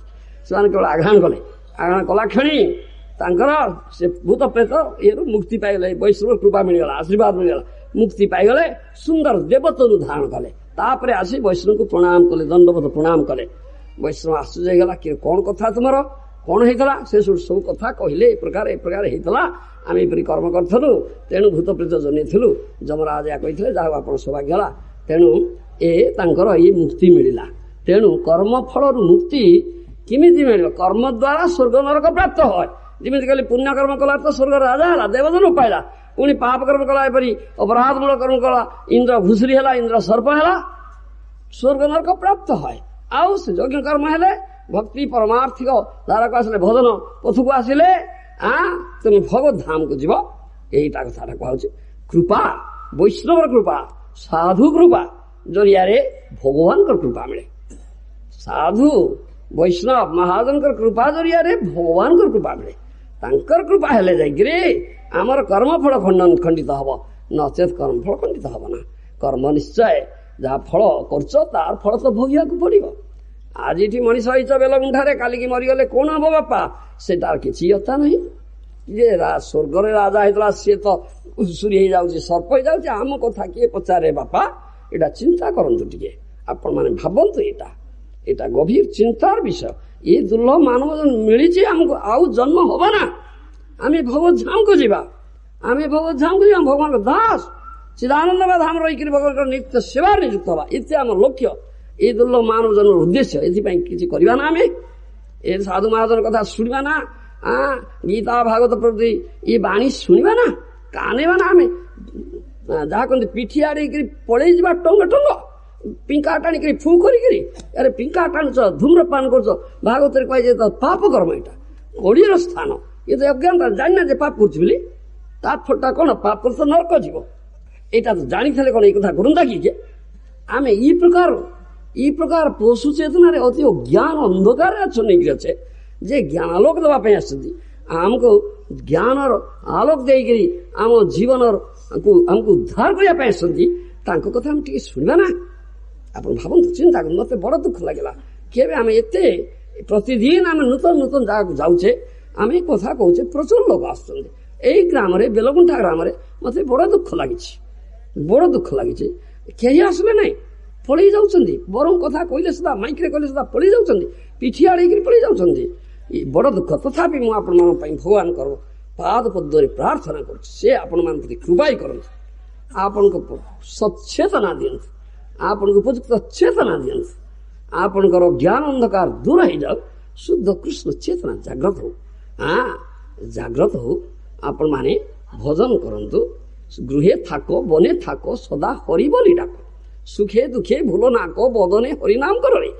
ଆପଣ ଘରେ ଥାନ୍ତୁ, ବନେ ଥାନ୍ତୁ, ଯୋଉ ସ୍ଥିତିରେ ଥାନ୍ତୁ, କୌଣସି ସ୍ଥିତି ବଦଳାଇବା ଦରକାର ନାହିଁ। ସେଇ ସ୍ଥିତିରେ ନାମ କରନ୍ତୁ, ହରେ କୃଷ୍ଣ କୃଷ୍ଣ କୃଷ୍ଣ ହରେ ହରେ, ହରେ ରାମ ରାମ ରାମ ହରେ। ମହାରାଜ ନରୋତ୍ତମ ଦାସ ଠାକୁର କହିଲେ, ହରି ହରି ବିଫଲେ ଜନ୍ମ ଗୁଆଇନୁ। ମନୁଷ୍ୟ ଜନ୍ମ ପାଇବା ରାଧା କୃଷ୍ଣ ନାମ ଦିଆ, ଜାନିଆ ଶୁଣିଆ ବିଷ ଖାଇନୁ। ମହାଜନ ଏ କଥା କହୁଛନ୍ତି। ନରୋତ୍ତମ ଦାସ ଠାକୁରଙ୍କ ନାମ ଶୁଣିଥିବେ, ବୈଷ୍ଣବ ପ୍ରବର ଆଚାର୍ଯ୍ୟ। ମନୁଷ୍ୟ ଜନ୍ମ ପାଇବା ରାଧା କୃଷ୍ଣ ନାମ ଦିଆ, ଜାନିଆ ଶୁଣିଆ ବିଷ ଖାଇନୁ। ଯେ ମଣିଷ ନ ପାଇ ରାଧାକୃଷ୍ଣ ଭୋଜନ କରୁନି, ଜାଣି ଶୁଣି ବିଷ ଖାଉଛି, ତାର ତ ବିଷର ଫଳ ମିଳିବ ନା। ଏଇଟା ତ କଥାଟା କା, ସେଇ କଥା କହିବାକୁ ଆମେ ଆସିଛୁ। ଗୃହେ ଥାକ, ବନେ ଥାକ, ସଦା ହରି ବୋଲି ଡାକ, ସୁଖେ ଦୁଃଖେ ଭଲ ନାକ, ସମ୍ପଦେ ବିପଦେ ଭଲ ନାକ, ବଦନେ ହରିନାମ କରରେ। ହରେ କୃଷ୍ଣ କୃଷ୍ଣ କୃଷ୍ଣ ହରେ ହରେ, ହରେ ରାମ ରାମ ରାମ। ଘରେ ବସି ବାପା ବସୁ, ମା ବସୁ, ପୁଅ ବସୁ, ବାଜା ବସୁ, ନାତି ବସୁ, ନାତୁଣୀ ବସୁ, ପରିବାର ଲୋକ ବସନ୍ତୁ। ମହାପୁରୁଷ ପ୍ରଚାର ଆରମ୍ଭ କଲେ, କହିଲେ ସମସ୍ତେ ବସିକିରି ଅନ୍ତତଃ ସନ୍ଧ୍ୟା ସମୟରେ ହଉ, ସକାଳ ସମୟରେ ହଉ, ବସିକିରି 15 ମିନିଟ୍ ବସନ୍ତୁ, ଅଧଘଣ୍ଟାଏ ବସନ୍ତୁ, ସମୟ ଯେତେ ଦେଇପାରନ୍ତୁ ବସନ୍ତୁ, ହାତ ତାଳି ମାରି ହରିଗାନ ନାମ କରନ୍ତୁ। ହରେ କୃଷ୍ଣ କୃଷ୍ଣ କୃଷ୍ଣ ହରେ ହରେ, ହରେ ରାମ ରାମ ରାମ হরে। মহাপ্রভু যে ভগবান, যে আমার মঙ্গলাকাঙ্ক্ষী বন্ধু, তোমার লইতে আমি হইনি অবতার, আমি বিনা বন্ধু আর কে আছে তোমার, মোর ছাড়া বন্ধু কি আছে, তুম ପାଇଁ ମୁଁ ଅବତାର ଅବତୀର୍ଣ୍ଣ ହେଇଛି। ତାଙ୍କର କଥାଟା ଶୁଣନ୍ତୁ, ଆଉ ଆପଣଙ୍କର ଜୀବନ ସବଳ କରନ୍ତୁ, ଆପଣ ଜୀବନ ସବଳ କରନ୍ତୁ। ଆଉ ଏ ଜଗତକୁ ଆସିବା ନା, ଏ ଦୁଃଖାଳୟକୁ ଆସିବା ନା, ଆଉ ଜନ୍ମ ନେବା ନା, ଜନ୍ମ ଚକ୍ରରେ ଘୁରିବା ନା। ଅନ୍ତ କାଳରେ ମୃତ୍ୟୁ ସମୟରେ ହା କୃଷ୍ଣ ବୋଲି ଯାଉ ଯିବ, ଏଇଟା ଆମର ଲକ୍ଷ୍ୟ। ମୃତ୍ୟୁ ସମୟରେ କୃଷ୍ଣ ଉଚ୍ଚାରଣ କରିବା, ନାରାୟଣ ଉଚ୍ଚାରଣ କରିବା, ସ୍ମୃତି ହବ, ତାହେଲେ ଭଗବତ ଧାମକୁ ଯିବା ଆମେ। ଏଇ ହଉଛି ଆମର ଜୀବନ ଲକ୍ଷ୍ୟ। ଅନ୍ତତଃ ଏ ଜୀବନ ସାର୍ଥକତା, ଏ ଜୀବନ ସଫଳ ହେଇଯିବ, ଏ ଜୀବନ ସଫଳ ହବ ଆପଣଙ୍କର। ଏତିକି କହି ମୋର କଥା ମୁଁ ଶେଷ କରୁଛି। ହରେ କୃଷ୍ଣ।